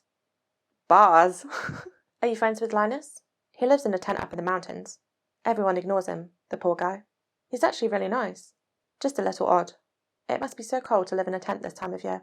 So with this line, we can see how kind nature again, how natural it is for her to worry about other people. A lot of the townspeople have negative things to say about Linus, but Penny's quite accepting, showing again that the intention of the game is to have her be very tolerant. So at 2 hearts, she's just chatting to you about stuff that's 5% more personal. I see it as kind of testing the waters. The opinion about Linus could be potentially controversial. So she's kind of nudging it in to the conversation to see if you agree. Like how it is when you become friends with someone, sometimes you vaguely reference politics just to see how they react, to see if they're safe, you know. But at 4 hearts, we get some really interesting stuff. This is where she really starts being honest with you. I'm trying to save money from my tutoring job, but it's hard with my mother out of work. I've lived in Pelican Town my whole life. Can you believe that? I guess there's a lot out there I'll never experience. I've been trying to keep our place clean, but it always gets messy again. It's hard to run a household all by yourself. Dishes, dishes, dishes. Ugh. If my mother wasn't always nursing a headache from her late nights at the saloon, maybe she could help around the house a little. It's kind of embarrassing to be the only family in town who lives in a trailer. I wish I could live in a nice house someday. So we've referenced a few of these lines already because they show how she really feels about her situation. She doesn't like living in the trailer, her mum doesn't help with chores, she's hoping for change. I think at this point she's not doing small talk with you. You know how we said that at first she's so shy and her mind goes blank and she ends up just being I don't know, the weather. Now she's more comfortable with you, she's instead telling you what's on her mind. And we find out that she's basically always thinking about how unsatisfied with her life she is. There's a certain amount of protectiveness you feel over your parents, especially if you're parentified. So it makes sense that she would want to feel closer to you before openly complaining about Pam. Continuing on from this, she has a question that she asks you at 4 hearts. My mother definitely has a problem with going to the saloon too much, but it's best not to dwell on bad things, right? And you can answer, right, it's best to be positive, in which case she'll say, That's how I feel. I'm just going to focus on making the future better. Or you can answer, I think it's good to be realistic, to which she says, maybe you're right. It's better to cope with reality. So we can see here that her original opinion was not to dwell on it, to live in that escapism again and kind of detach from reality, just to look forwards, even if forwards is more of the same. But if you tell her it's good to be realistic, she again kind of concedes and agrees with you, but you do gain fewer friendship points. Like, she has her own opinion in this situation, as opposed to that 2-heart scene where she just agrees with you equally, no matter what you say. I think as you're becoming a safe person for her, she's able to take up like more space in your relationship. She's feeling a little bit more confident to have her own opinions, even if she does still let you change her mind quite easily.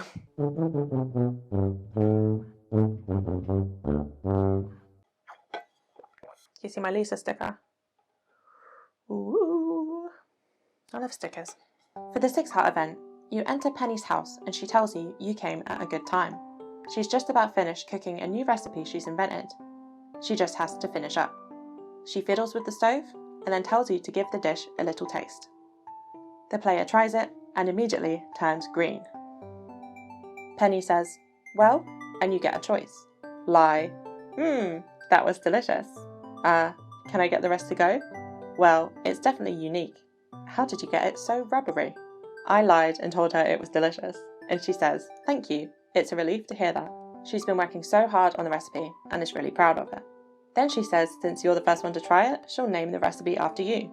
Chili de Player. Then she asks if you want to watch a movie, and you move over to the TV as we fade to black. So, let's psychoanalyze Penny some more.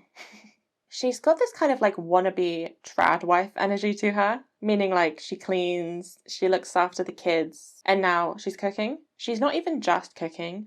She's trying to invent her own recipe as opposed to just following a recipe. Obviously, the cleaning is out of necessity and the teaching is her job, but the cooking is something she's doing in her free time. Instead of spending her free time, I don't know, like fishing or something, she's doing an activity that like reinforces this homemaking ideal. So that Guardian article I've been referencing about parentification talks about how often these families where the child is parentified look entirely normal from the outside, when in reality things are far from normal behind closed doors. These children need help, yet their families claim the status of normal.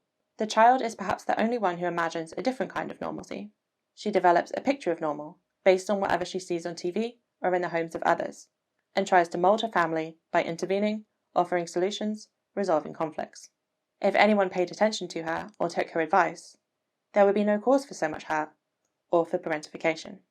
So the child is convinced that it's their labour that is the driving factor, the thing on which it hinges whether the family is normal. And the easiest way to get a view of normalcy to like aim towards is on TV or in the homes of others. So Penny is friends with Sam, and Sam's mum is Jodie, and Jodie is like the ultimate trad wife. By the way, when I say trad wife, I don't mean like with all of the white supremacist implications of that. I'm just using it like quite loosely as a way of saying traditional housewife. Jodie cooks and cleans and doesn't make Sam, her son, do any chores. And Sam, by all accounts, is pretty happy. So Penny sees this family. She sees Jodie, this stable figure, doing all this unseen labour, and she tries to emulate it to bring the same stability to her household, to bring Pam and herself happiness. It's not necessarily just an influence from Jodie as well. It's probably, it comes from books, TV. But in this scene, we see that she is bad at cooking. You turn green. I feel like she's trying to invent a recipe, which is quite advanced, but she hasn't learned the basics yet. Pam says in dialogue that they don't eat healthy food. So I think Penny's probably used to like microwave or frozen meals. And in this scene, for the first time, for some reason, she's got her hands on like ingredients and she jumps right in at the deep end by trying to invent a new recipe instead of starting at the beginning, instead of like learning how to chop an onion or how to season things. She's got such high standards for herself because she thinks if she can just nail this one thing, then everything will be okay. She's still striving for normalcy. She's putting all this pressure on herself to be perfect. And so you get that choice. Lie, that was delicious. Can I get the rest to go? Well, it's definitely unique. How did you get it so rubbery? If we think about one of Maru's scenes from my last video, the 8-heart scene where she electrocutes you and you get a choice of it didn't even hurt or this hurts like crazy. In that scene, you didn't get a brackets lie. We didn't get confirmation that it did, 100% hurt you. But we did get that here. We get confirmation that the recipe was really bad because it would be a lie to say that it was delicious. And it goes back to that theme of escapism versus reality. Do you lie to spare her feelings, or do you tell her the truth? Do you encourage her delusions, or do you bring her back down to earth? And I think that this is a rare choice where they are all valid options. Sure, you gain friendship points if you lie, and you lose friendship points if you say, can I have it to go? But the most important thing here is how she reacts. According to the wiki, Penny is crestfallen and says her recipe was a failure if you don't lie. But then, regardless of your choice, she invites you to watch a movie together and your energy is increased by 165. So even if you tell her that you want to take it to go, even if you tell her that it was unique and rubbery, and she ends up feeling like the recipe was a failure, she still invites you to watch a movie. And this, for Penny, is huge. Remember back in the 2-heart scene, how if you told her she did something wrong, she got all sad. And in the 4-heart scene, how Pam yells at her and she ends up giving in. She's had this like rejection sensitivity, as we said, this like need to be perfect. And here, even if you tell her she did a bad job, she still wants to hang out with you. She does react kind of dramatically. She says it's a failure, but she's able to move on from that pretty much immediately. She doesn't ask you to go because, she needs to cry. She needs to get over it. She's okay. Something else about this scene is if you tell Penny that it's delicious, she replies, you really mean it? Back in the 4-heart scene, when you offered to clean, she said, you'll help me? You really mean it? So it's hard for her to accept good things, to accept compliments and help. Her first instinct is to second guess it. And I feel like she gets that from Pam. If we go over that line of Pam's again, I can't believe you bought me a house. Is there any catch?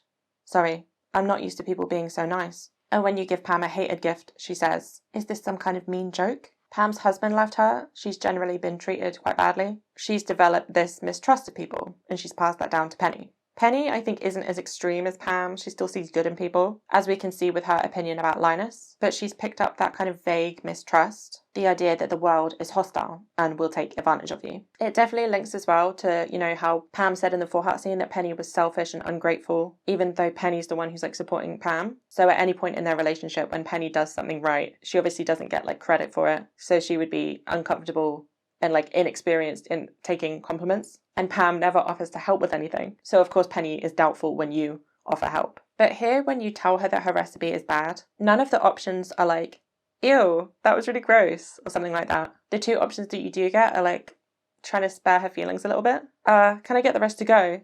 Well, it's definitely unique. How did you get it so rubbery? So the first one is trying to be subtle, and the second one is kind of a backhanded compliment, trying to find something good to say. And I think this to Penny goes against the idea that people are all terrible, because she can see that you're trying to spare her feelings and at least be a little bit tactful about it, which is something, I doubt anyone has done for her before. So even if you shatter that illusion of trad wifery, even if you tell her that her cooking is terrible, she can recover because at least you did it kind of nicely.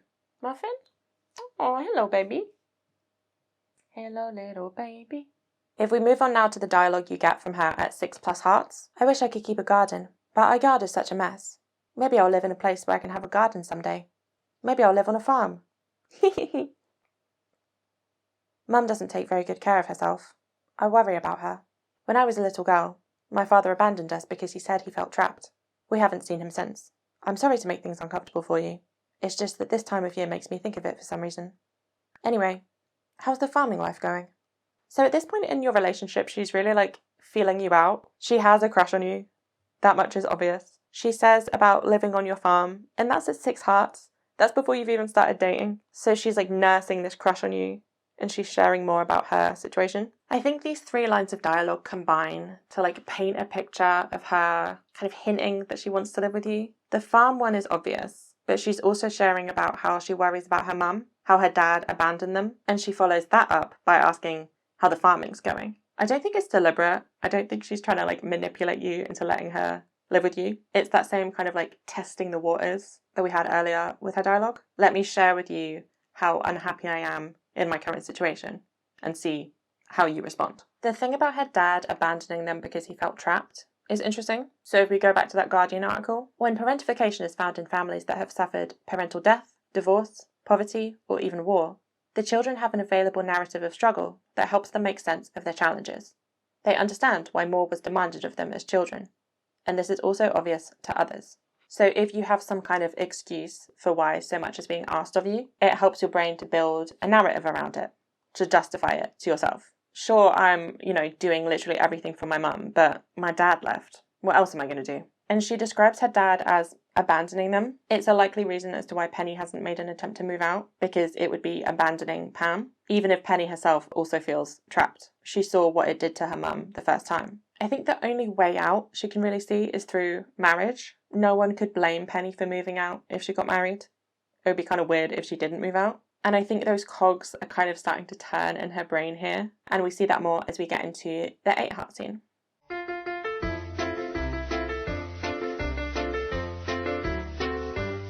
You walk into the forest. Penny is there with Vincent and Jazz, having a picnic. Penny says it's perfect timing that you showed up. She brought the children on a little field trip into the countryside. You know all about life in the country, right? She asks you to be her guest speaker, and you get a choice. I'd love to? Sure. No, I can't stand kids.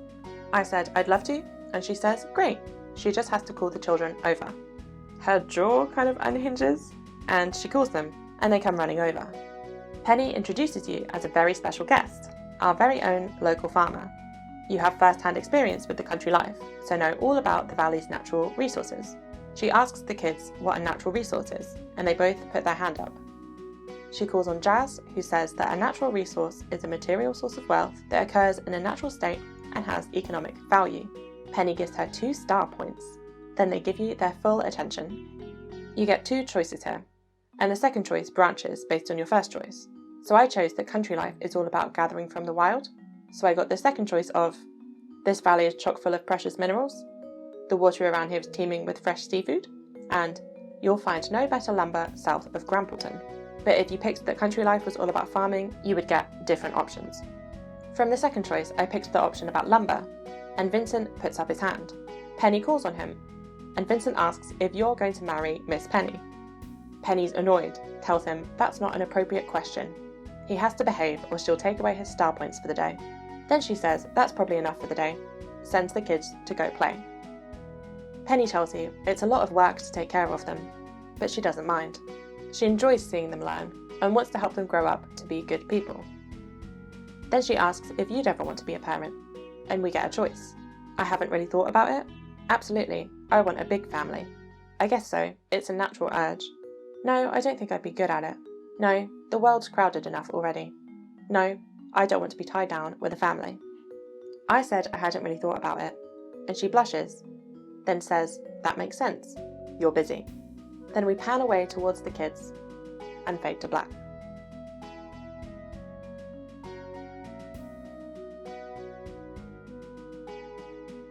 Penny says she's glad you showed up. She thinks the kids had a great time. So that panning shot at the end there, I feel like that has significance. We pan towards the kids and it kind of lingers. I've watched a lot of these heart events and I was expecting to get the fade to black a lot earlier, but it lingers. We get this picture of you and Penny and these 2 kids having a nice picnic. You'd be forgiven for thinking that it was just one big family. She says as well that she takes care of the kids, not that she teaches them. And at the end she says the kids had a great time, as well as the very obvious hint of her asking you if you would want kids. She's basically like cosplaying the perfect nuclear family with you in this scene, intentional or not. She's seeing the way that you are with them. She's getting a certain amount of support from you in looking after them, and she likes it. We said that like the cogs are starting to turn in her brain of, I like this person, maybe I want to marry this person. And here they're turning more.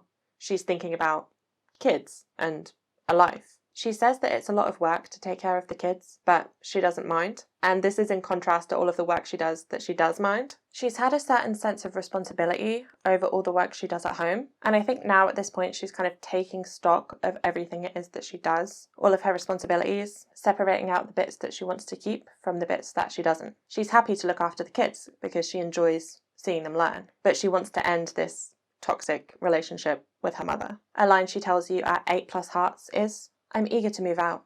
It's such a burden to be worrying about mum all the time. I want her to be happy, but I can't stay here forever, you know? She's had that realization that she's like burdened by this responsibility, that this parental relationship is actually a bad thing in her life. If we return to the Guardian article, whichever circumstances bring parentified adults to therapy, they begin to draw lines between the immense fear, helplessness, and loneliness they lived with as a child, their need and ability to care for others, and their exhaustion, continued sense of burden, and anxieties as adults.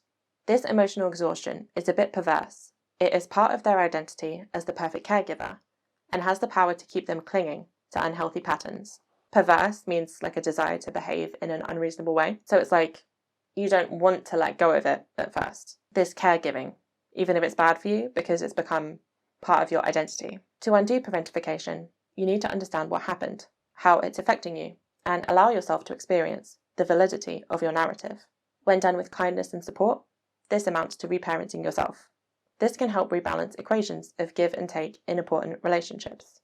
You can begin to care from a space of choice and love, not obligation and fear of abandonment. With effort, you may start to feel as though you are entering yourself for the first time. So Penny's thinking about that space. She wants to make space for herself by moving out. She's caring for Jazz and Vincent out of this space of choice and love. And she's realizing that the caregiving she does for her mother is out of obligation. As we said before, it seems like her only way out of this situation is through you. She couldn't afford to live on her own, and it's not like there are a bunch of places for rent in Pelican Town anyway. It's a gameplay thing too. The only time that people ever move, except for Leo, is when they marry you. So it might seem like it's a bit like 19th century, you know, the only way that she can gain independence is being married off. I think within the text, you know, she wants that. She wants you. She's entering herself for the first time. She's letting herself want things, even if those things she wants go against what her mum wants. So at the beginning of the scene, she asks you if you would speak to the kids. If you answer, no, I can't stand kids, then you lose 1,500 friendship points, which is 6 entire hearts. That's the most in the entire game that you can lose at once, except for in her 10 heart, but we'll get to that. And now we can see why, right? Not only are you turning down her request to speak, you say that you can't stand kids. So her little cosplay, her idea that she's been building up in her head, is immediately just decimated because you're not willing to do this favor for her and you don't like kids, which goes against what she wants. In that moment, you've essentially doomed your relationship because Penny, more than anyone else, wants to have kids. She mentions it a lot, not just in this scene. You've now got this fundamental incompatibility. And the fact that it decimates your relationship so much that you lose, 6 hearts, is kind of a testament to how much she's valuing her own wants, as opposed to other choices where she just kind of agrees with you. Now she's got this hard line. When she asks you later if you want to be a parent, you can still say no, and you don't lose 1,500 friendship points if you do. If you say, no, I don't think I'd be good at it, she responds, oh, really? I think you'd make a good parent. If you say, the world's crowded enough already, she says, if everyone thought like that, then humans would die out. If you say, I don't want to be tied down with a family, she responds, oh, that's kind of sad, but I guess I can understand your point. So for those first two, she kind of argues against you. Oh, but you'd be a good parent. Oh, but humans would die out if we all thought like that. Like holding on to that hope. With that last choice, she does kind of concede, but that's still entirely different to you saying, I can't stand kids. Like, you saying that is like a firm no. You don't even like being around kids. But if you get to the point where you can say that you don't want to be tied down, you still will have agreed to talk to the kids. You're still good with them. She got to do her like family cosplay, and I can see her potentially thinking like, oh, I can change your mind. You say you don't want to be tied down with a family, and that's not like a firm no in her mind. Of course, it is a pretty firm no. You're entirely valid for not wanting kids. But she's like getting her hopes up again. I think it's hard for her to shed that idea of the perfect family, the thing that made her like want to cook and stuff. She's made progress, but she still ultimately wants marriage, 2 kids, and a house. And that's fine. She's allowed to want that. But she is kind of brushing your choice aside here to fit you into that picture. So the branching in this scene is quite significant. Thank you to a few users from my Discord for sending me some information. As I said, you get 2 sets of different choices based on what you respond to that first choice. I won't read through all of them because it's not like super interesting. Basically, you can just talk about different aspects of farm life. But what is significant here is that there are 5 different paths you can go down and 4 different things that Vincent can say based on what you say. So as we saw in my playthrough, I said about lumber, and he asked if I was going to marry Miss Penny. And he also says this if you say the thing about seafood. If you're a girl and you play this, he instead asks you if you have a boyfriend. Vincent has a dialogue line saying that he wants to marry Miss Penny. So I think that if you're a boy, he's jealous of your presence around her. And if you're a girl, he's hitting on you. He's just a Riz master. I don't know what to say. And if you mention about growing vegetables, Vincent will ask if eating vegetables will help him grow big and strong, like his brother Sam. Sam is so strong. Vincent saw him lift Miss Penny clear off the ground last night when they were climbing into a tree. Woo! Woo! Where is he? Where did I put him? We interrupt this previously scheduled broadcast for an emergency Sam tangent. So when Vincent says this, Penny reacts with shock and frustration. She says it's not good to gossip. Then she sends the kids away, as per usual. So, why is my sweet innocent darling Penny cheating on me? Why are her and Sam sitting in a tree? Kissing. Kississippi. Is that from The Simpsons? I can't remember. Dying. So, Concerned Ape did a Reddit AMA in 2016. AMA is just like Ask Me Anything. It's like a Q&A. And someone asked him about this. They said, the implications of what Vincent said genuinely hurt me, since I had already given Penny the bouquet to become more serious. I would like to believe that this was not your intent. Perhaps could we get a clarification? And Concerned Ape replied, generally speaking, I like to keep things ambiguous so that people can come up with their own theories and debate them. But in this case, I'll make an exception. Vincent simply saw Penny and Sam climbing trees. Nothing more. I wasn't trying to imply anything serious. In my head, at 8 hearts, she has a serious crush on you. But of course, she's still friends with Sam. She's too polite to refuse Sam's offer to climb trees, so she does it. But she's not actually interested in Sam anymore. Nothing happens in the tree. First thing, I called it about things being intentionally ambiguous. This Reddit thread was from 8 years ago, and I said that in my Krobus video, which it must have been like 9 years ago at this point, so I got there first, that's all I'm saying. So I don't really subscribe to the idea that like a creator's word on the work is like the final word. It's like the word of God, you know? If he had commented in that AMA that Shane, like the entire back of his head is just bald, or he actually smells really bad, I would have been like, okay, bestie, that's a nice opinion, but I disagree. But like on this, I agree with him to an extent. We can use this to like read into the intention of the scene. And we could be like, oh, he said that she's not interested in Sam anymore. So that means she had a crush on him at one point. And you can do that if you want, but I don't really care about that. So we're all in agreement that Penny has a crush on you at this point. Her shocked reaction to Vincent is more to be like, dude, don't bring that up in front of my crush. That looks really sus. Sus Among Us? Imposter from Among Us?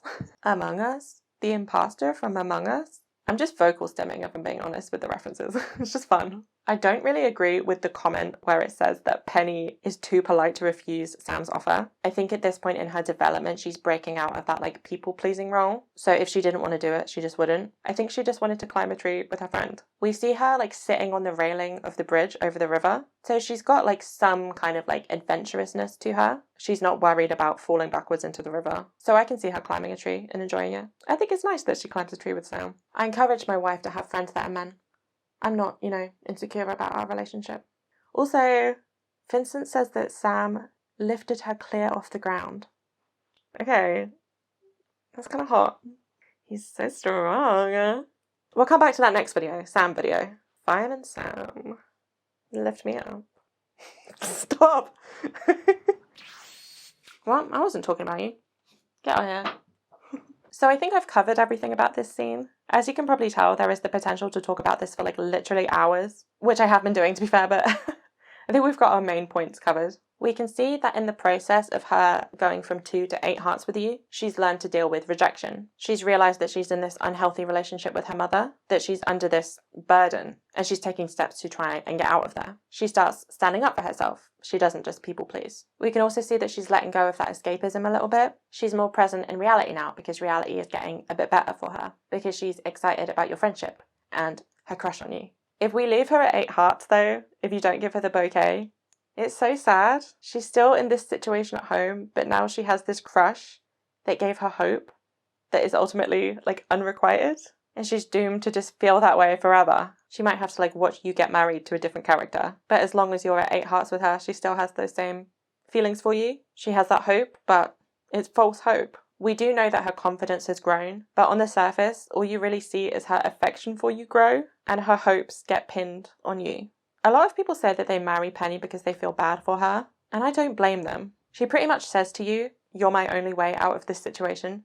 And you are. To leave her hanging at this point just feels a bit cruel. There's that line, I wish I could keep a garden, But our yard is such a mess. Maybe I'll live in a place where I can have a garden someday. Maybe I'll live on a farm. Like, come on, Penny. Don't make me feel bad. She's like, my house is terrible. My simple, humble wish is to keep a garden. Someday. Maybe.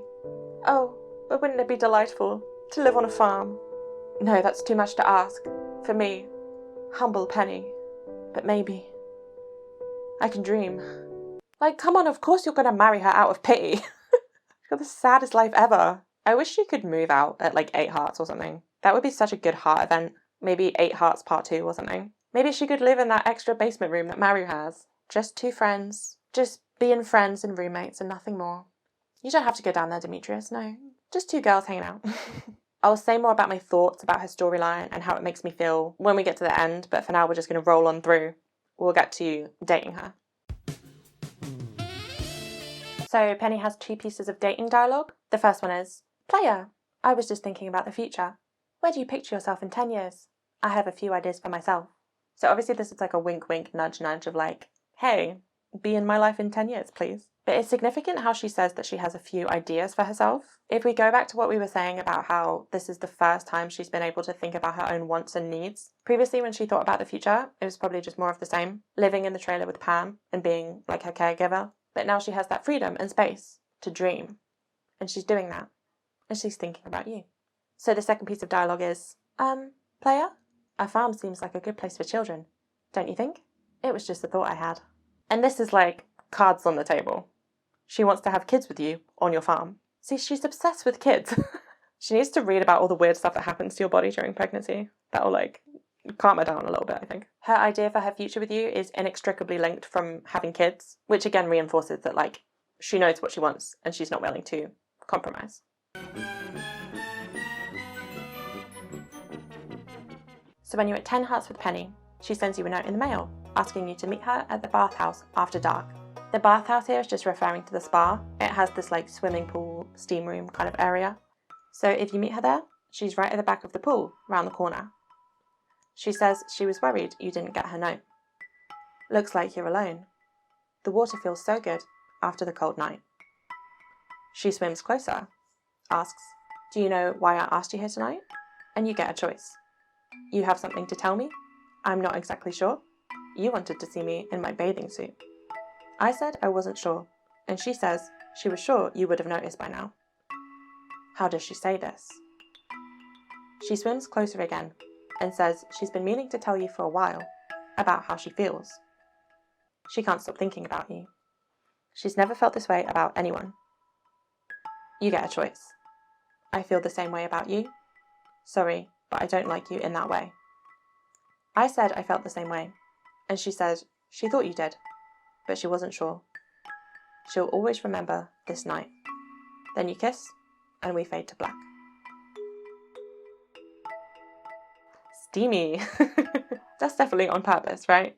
That it's steamy, that you're both in your swimming costumes, aka like showing more skin. If you tell her that she wanted to see you in your bathing suit, she responds, no, but she totally did, come on. She could have told you this anywhere, but she's now a woman who goes after what she wants. And she wanted to see you in fewer clothes, to be steamy with you, and to be alone with you. She specifically says that she's alone with you, and she's like round the corner, which is private. She says she's never felt this way about anyone before, so there's like a certain level of naivete. So she's kind of like thinking, how do I get steamy? In the steam room. I don't think it's necessarily conscious like that. Like she's actively thinking, how do I see more of Player's body? Oh, swimming. But this to her is romantic because it's kind of like as intimate as 2 people can get while still like in public. Because she can't invite you around her house, can she? She wants to be away from Pam specifically because Pam might like ruin it like she did in the 4 Heart scene. She says that she thought you would have noticed her crush by now, so she knows that she's being like super obvious about it. We said that her hints have been getting more and more overt, so it makes sense that she started like doing it on purpose a little, you know, deliberately testing those waters, trying to tell you indirectly so that she didn't have to tell you directly like she does here. It's a big deal that she comes out and tells you how she feels here. She's risking this entire fantasy, this entire fictional world she's built up of the 2 of you being torn down. It could all come true, sure, but she could also be left with nothing. She's a person who's always lived with a certain amount of hope, whether it's hope that things would get better in her family if she just worked a little bit harder, or now hope for your relationship. And if you were to reject her, she would lose all of that. So if you do reject her, it's the same as it is in the 8 heart scene. You lose 1,500 friendship points. 6 entire hearts. And we get this expression. That's the only time in the entire game that she makes that expression. There's not even art available of her doing that expression in like any other outfits. This is the face of someone who has lost all hope, who has had to face her reality, who has gone all in and lost it all. The wiki says that if you reject her, she bursts into tears and the cutscene ends. And like, fair enough.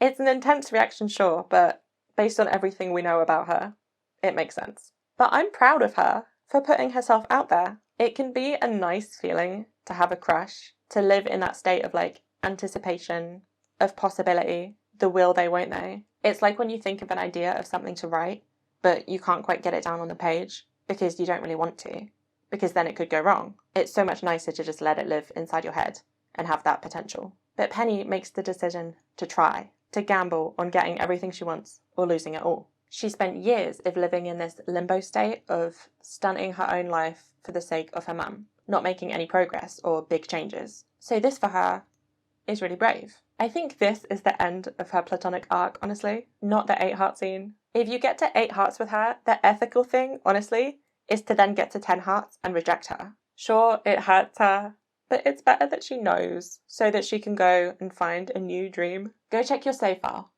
Is Penny on 8 hearts? Yeah? Well, give her a bouquet and then make her cry. It's the right thing to do, you guys. I don't know what else there is to say about this scene. It's sweet. It's kind of steamy. Hey, she's the one who wants to get pregnant so bad. So let's give our trad wife everything she wants and propose to her. When you're engaged, she says, "Player, I'm a little scared. This is such a big change." "Don't worry, I'm really happy too. We're going to have a little farm family soon. I'm so glad you feel this way about me." Again with the kids. "Penny, have you seen the economy?" So she's scared, but she's really happy. She tells you in a line of dialogue that she's lived in Pelican Town her whole life, so presumably she's lived in that trailer her whole life too. So it is a big change to then move into your house. But an even bigger change is the distance she'll have from her mum. We said earlier that parentified children kind of want to hold onto that responsibility at first because it's part of their identity. So she's really happy, but she can't help but feel scared at such a big change to her home and to herself. But then you go back and talk to her the next day and she says, "You're going to have a little family." And she's so glad. So that fear is so small compared to her excitement. Her dreams are coming true. She's living in reality, and reality is better than anything she could have imagined. Cute.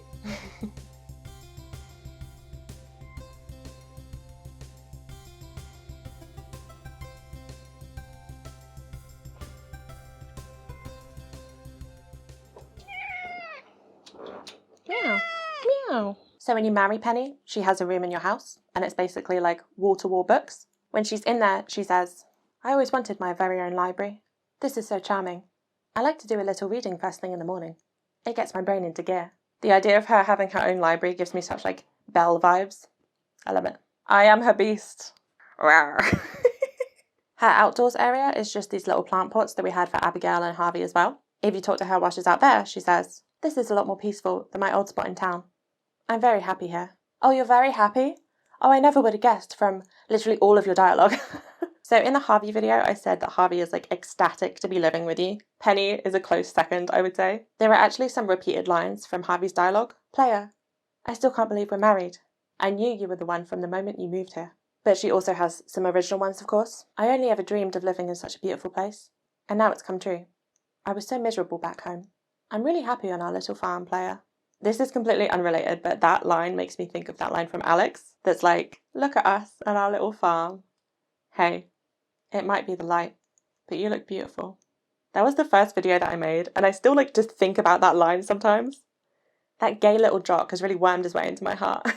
So back to Penny. Appreciation is a real theme in her married dialogue. "We have it good here. We should always try and remember those less fortunate than us. I'm just grateful for what we have." "Hi there, honey. Ready to spend a quiet evening at home? On days like this, I love to curl up with a good book. It's so peaceful out here on the farm. I never appreciated nature that much living in town. So it's like she's appreciating the simple things like a quiet evening and a good book. She's appreciating the nature. She's grateful for what you have. She recognizes how far she's come, how much her life has changed. There's a thing called the hedonic treadmill, which it seems to be kind of trendy at the moment, so you might know what it is. But if you don't, from Wikipedia, the hedonic treadmill is the observed tendency of humans to quickly return to a relatively stable level of happiness, despite major positive or negative events or life changes. So basically, something good happens in your life. You're happy about it for a little while, but then pretty soon you return to that like base level of happiness. You have a goal in your head where you're like, if only I could do this, then I would be happy. And if you achieve it, then it's just all about that next goal. Like our brains just want something to work towards. It's hard to maintain a high level of happiness because we get such like a rush from completing goals. Hedonic treadmill, parentification, a whole mini video essay about the 2-heart scene. You guys are getting fed today. Give me brain, like NYU. So I see Penny here as like trying to fight against the hedonic treadmill. She actively appreciates what you have. If we look at Pam, she has a line that says, maybe if you do real well on your farm, it'll boost the local economy. Then everyone will have a job and we'll all be happy, right? And when she gets her job back, she does say that she's happier, but then she keeps going to the saloon. She doesn't seem to change at all. She says that she wishes she was born rich and that her house isn't pretty. But then when you buy her a house, she has a 9-heart event where she basically tells you that she thought getting a new house would change everything and she'd be able to cut back on her drinking, but it didn't, and she hasn't. So she ordered a statue of yoga, like turning to religion. So Penny has seen Pam in this cycle of like thinking this one thing will change her life and bring her happiness. And every time it's made her feel good for a little while, but it's made no lasting impact. She can see that pattern and it would be so easy for her to do the same. To have reached this goal with you that she wanted so much and eventually just take it for granted. So she's actively going against that. She like practices gratitude. She appreciates the peaceful life that you have. Talking about her mum, Penny really sheds that burden of responsibility. Mum's probably pretty lonely now that I'm gone. I just hope she doesn't visit the saloon more to make up for it. You shouldn't feel bad. Mum has to solve her own problems. I'm sure Mum's at the saloon right now, but I don't feel so bad about it anymore. It's out of my hands. It's out of my hands. She has to solve her own problems. Yes, girly. Look at our queen, not taking on that responsibility. And she specifically tells you not to feel bad about it. She's let go of that burden so well that she's able to tell you to let go of it too. You could both feel guilty about leaving Pam on her own, like you stole Penny away from her. And Pam low-key tries to make you feel guilty because she'll say, it's awful lonely at home all by myself. But Penny's like, don't take on that burden. She has to solve her own problems. And we love that for her. Take up space, babe. You deserve it. She's also putting less pressure on herself because she has a line. Oh, the smell? I tried to do some baking. It didn't work out too well. Bars. So she admits that it turned out badly, and she seems fine with that. She's able to tell when she made something bad, as opposed to before where I would bet that she ate all of that chili, even though it was gross. Now that she's here with you, she knows that she doesn't have to be perfect, because she was only trying to be perfect to get some ideal of normalcy, and she's happy with what you've got right now. Okay, a couple more things. So she has these lines about Maru. I wonder if Maru will get married someday. I wonder if Maru and Dr. Harvey will ever get together. I'm sure Harvey likes her. I think Maru will have to make the first move, though. Don't ship it, Penny. I know they dance at the flower dance, but it's not canon.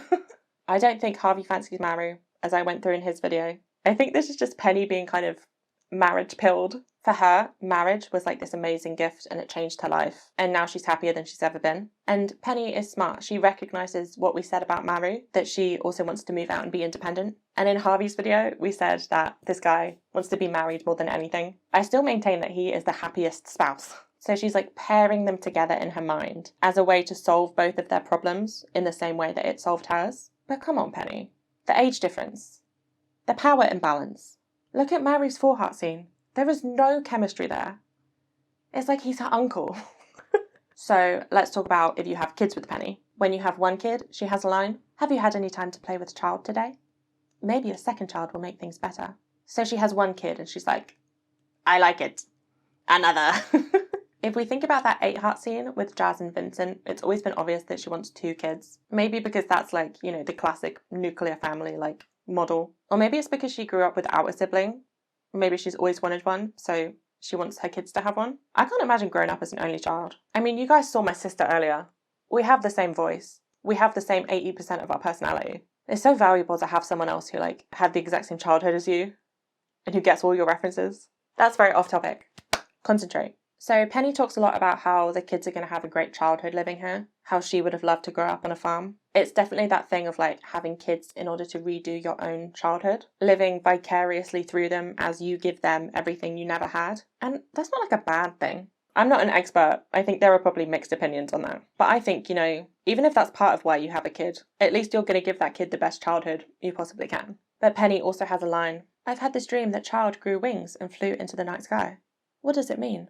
And this makes me think of Marilda flying into the night sky, representing freedom. So Penny imagines her kids as free in a way that she never was. She's trying as hard as she can to give them that burdenless childhood that she never had. I think she's probably a really good mum.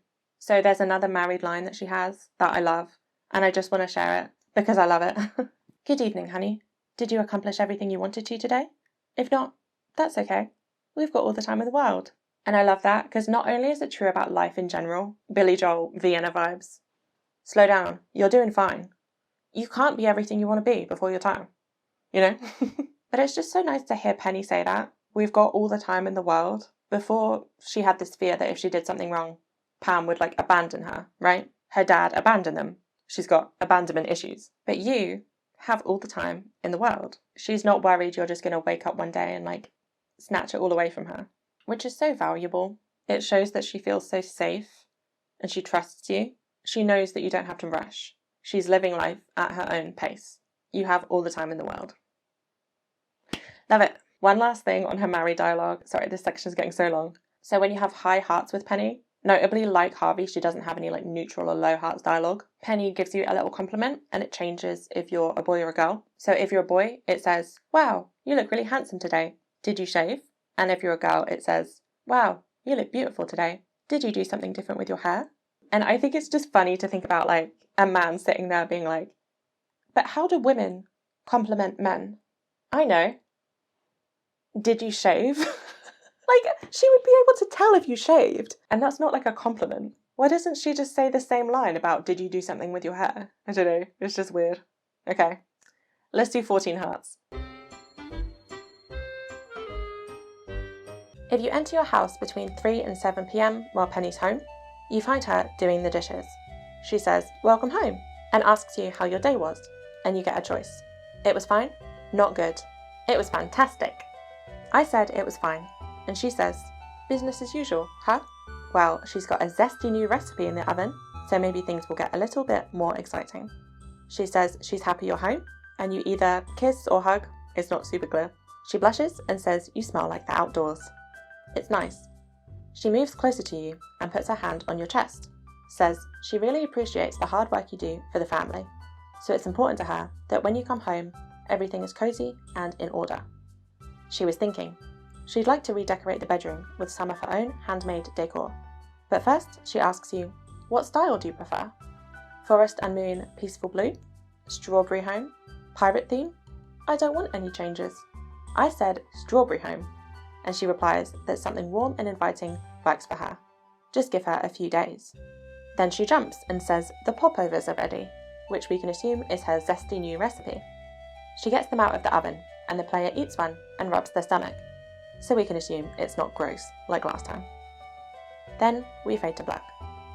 If you let her redecorate, 3 days later she wakes you up, and your bedroom has been redone. She says she quilted this custom bedspread by hand. What do you think? You get a choice. Looks great. I don't like it. I said looks great, and she reacts well, says she's glad you like it. The house is starting to look really cozy. You kiss/hug again, and we fade to black. Text reads, Penny's been working very hard around the house. It really feels like home.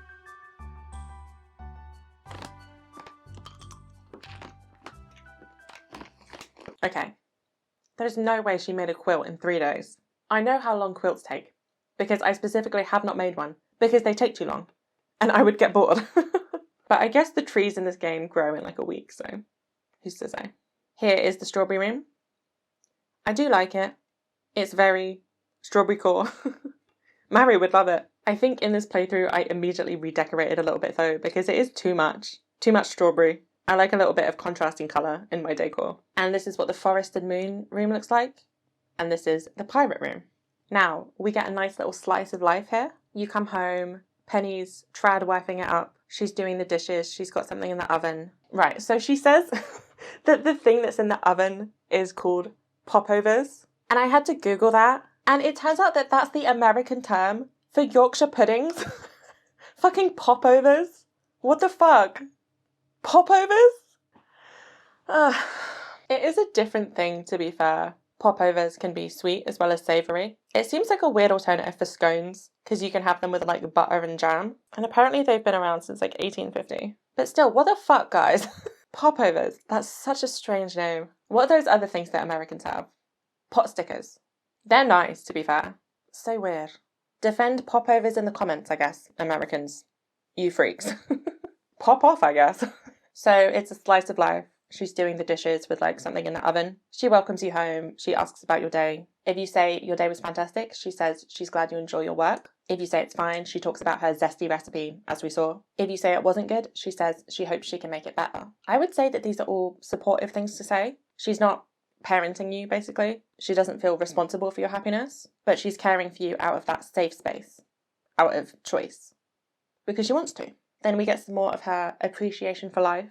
She says you smell like the outdoors, which is nice. She embraces you. She says she appreciates all the hard work you do. She's really trying. She wants to make you feel valued and appreciated, but again, in that healthy way. She says that it's important to her that when you come home, everything is cozy and in order. I've been calling her a trad wife. Again, not with the white supremacist implications of that, just to me like traditional housewife. And this is like super trad wife, that when her spouse gets home from work, everything is in order. And personally, I would not be happy living that life if I were her. That would feel very constricting to me. But I'm not her. If she's looked at her life and her wants, and that's what she wants, then that's what she wants. She does still go to work. She still tutors the kids. So it's not like she's completely traditional. And she says here that it's important to her that when you come home, everything is cozy and in order. And if she says that's what's important to her, I believe her. She's done a lot of thinking about it. It's something she's always wanted. She seems happy. She says she wants to redecorate the bedroom with some of her handmade decor. Oh my god, you didn't tell me that you crafted. Me, Emily and Penny in a little fibre arts club. That's my new dream. The handmade element again adds to like the traditionalness of it all. It's like the Emily Forhat scene, how I said that like crafting something for someone is such an act of love because you're thinking about them basically the entire time that you're making it. And personally, I try a lot harder when I make things for other people because when I make things for myself, it's like I don't even weave in the ends. Look, see? Swing low, sweet chariots. She asks you what style you like. So it's like even though she's doing the redecorating, you still get an input at least because it's your shared home. Then you wake up 3 days later and your room is different. Was she like scurrying around during the night, changing everything? How does she change the bed if you're in it? Oh well, that's a CinemaSins kind of nitpick. To be fair, it's like kind of cute to think about her like tiptoeing around. So she asks what you think. I said it looks great and she says she's glad you like it. She says the house is starting to look cozy, which is the third time she's said cozy within the 14 heart. So the definition, I love definitions. The definition of cozy is giving a feeling of comfort, warmth, and relaxation. Comfort, warmth, relaxation. 3 things she never had before. 3 things she has when she's with you. The fact that she's redecorating it all is meaningful. So one of her non-married, like regular dialogue lines is, so, do you like to decorate your farmhouse? It must be nice having your own place to decorate. If we look at her bedroom in the trailer, it is decorated, but it's not the same wallpaper that she puts up in her room with you.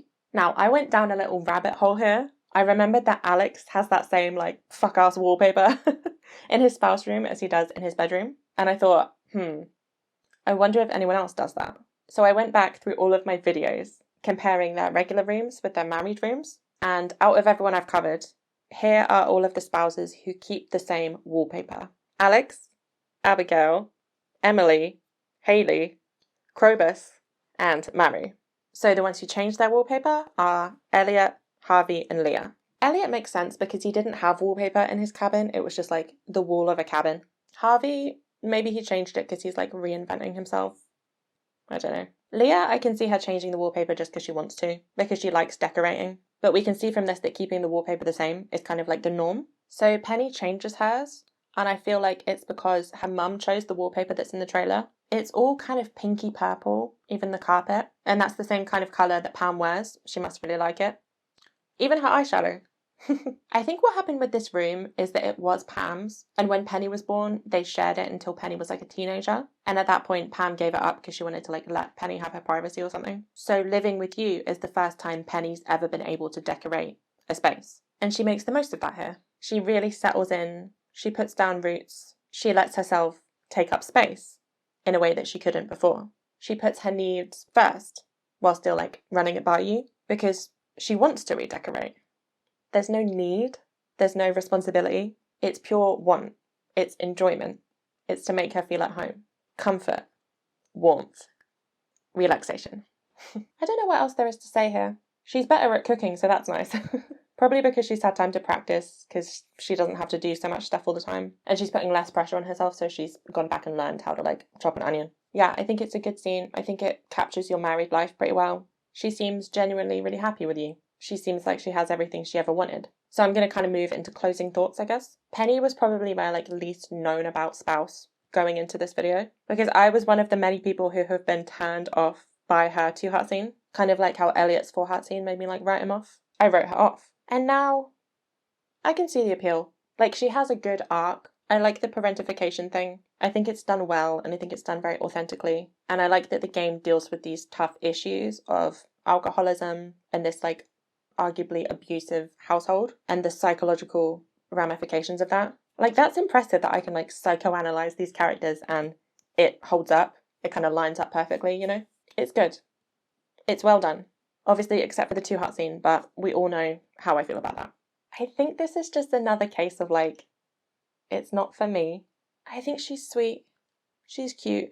She's a great wife. Maybe it's the domesticity of it that doesn't appeal to me. I can't help but feel like you as the player should be helping her out with the chores, you know? I can't help but like kind of feel bad for her, even though I know that this is what she wants. I would feel guilty coming home to my wife having done all this amazing stuff for me. And she still works 3 days a week. That is not an equal division of labour. I think it's interesting for me personally to examine why this doesn't appeal to me, but why another case of a person miserable due to alcoholism and other traumas does.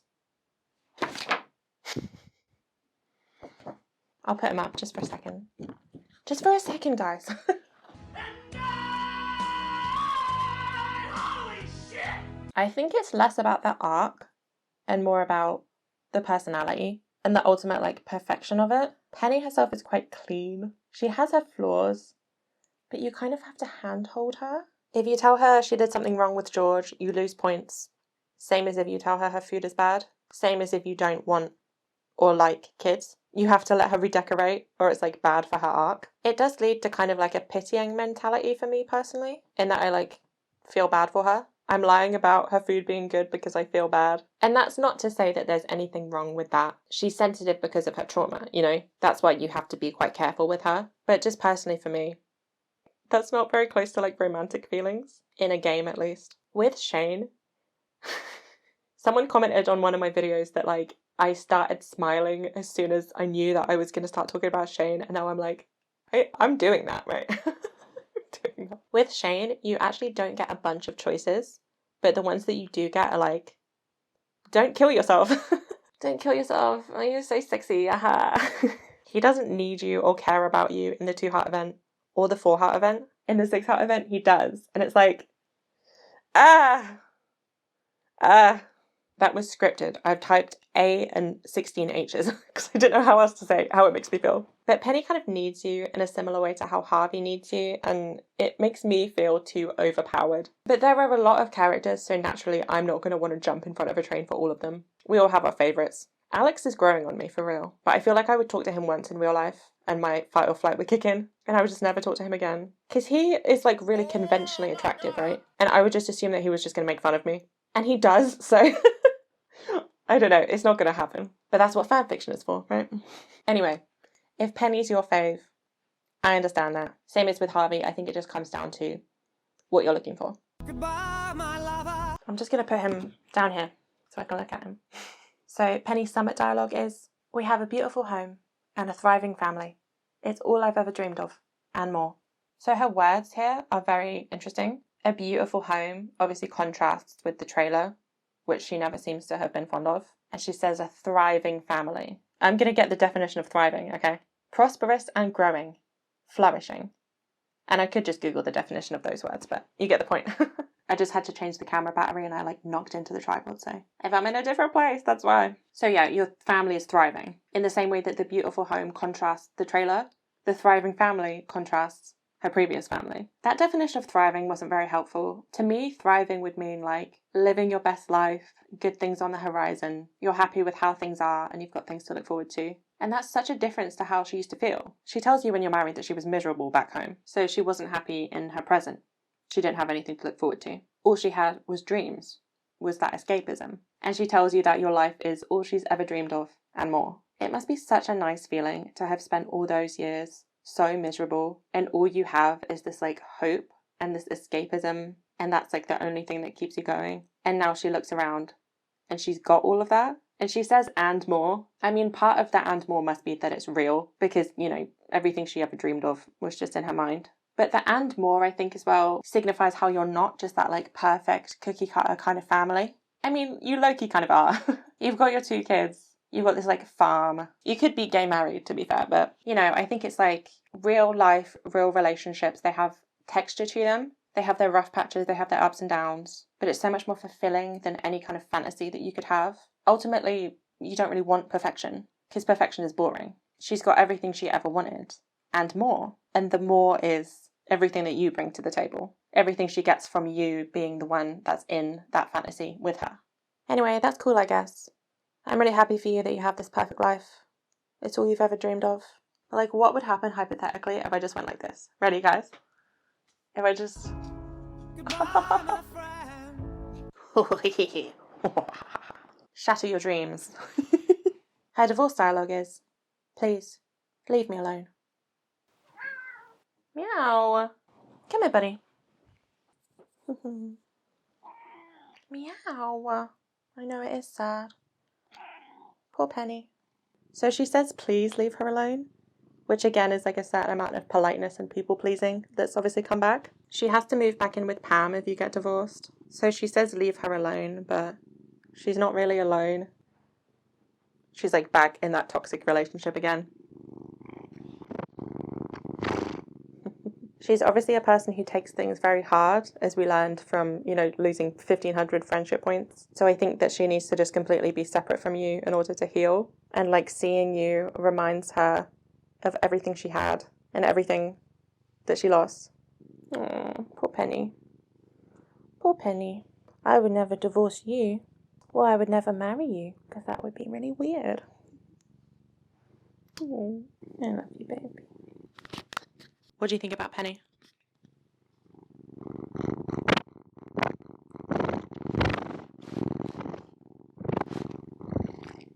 Yeah, I agree. Enough said.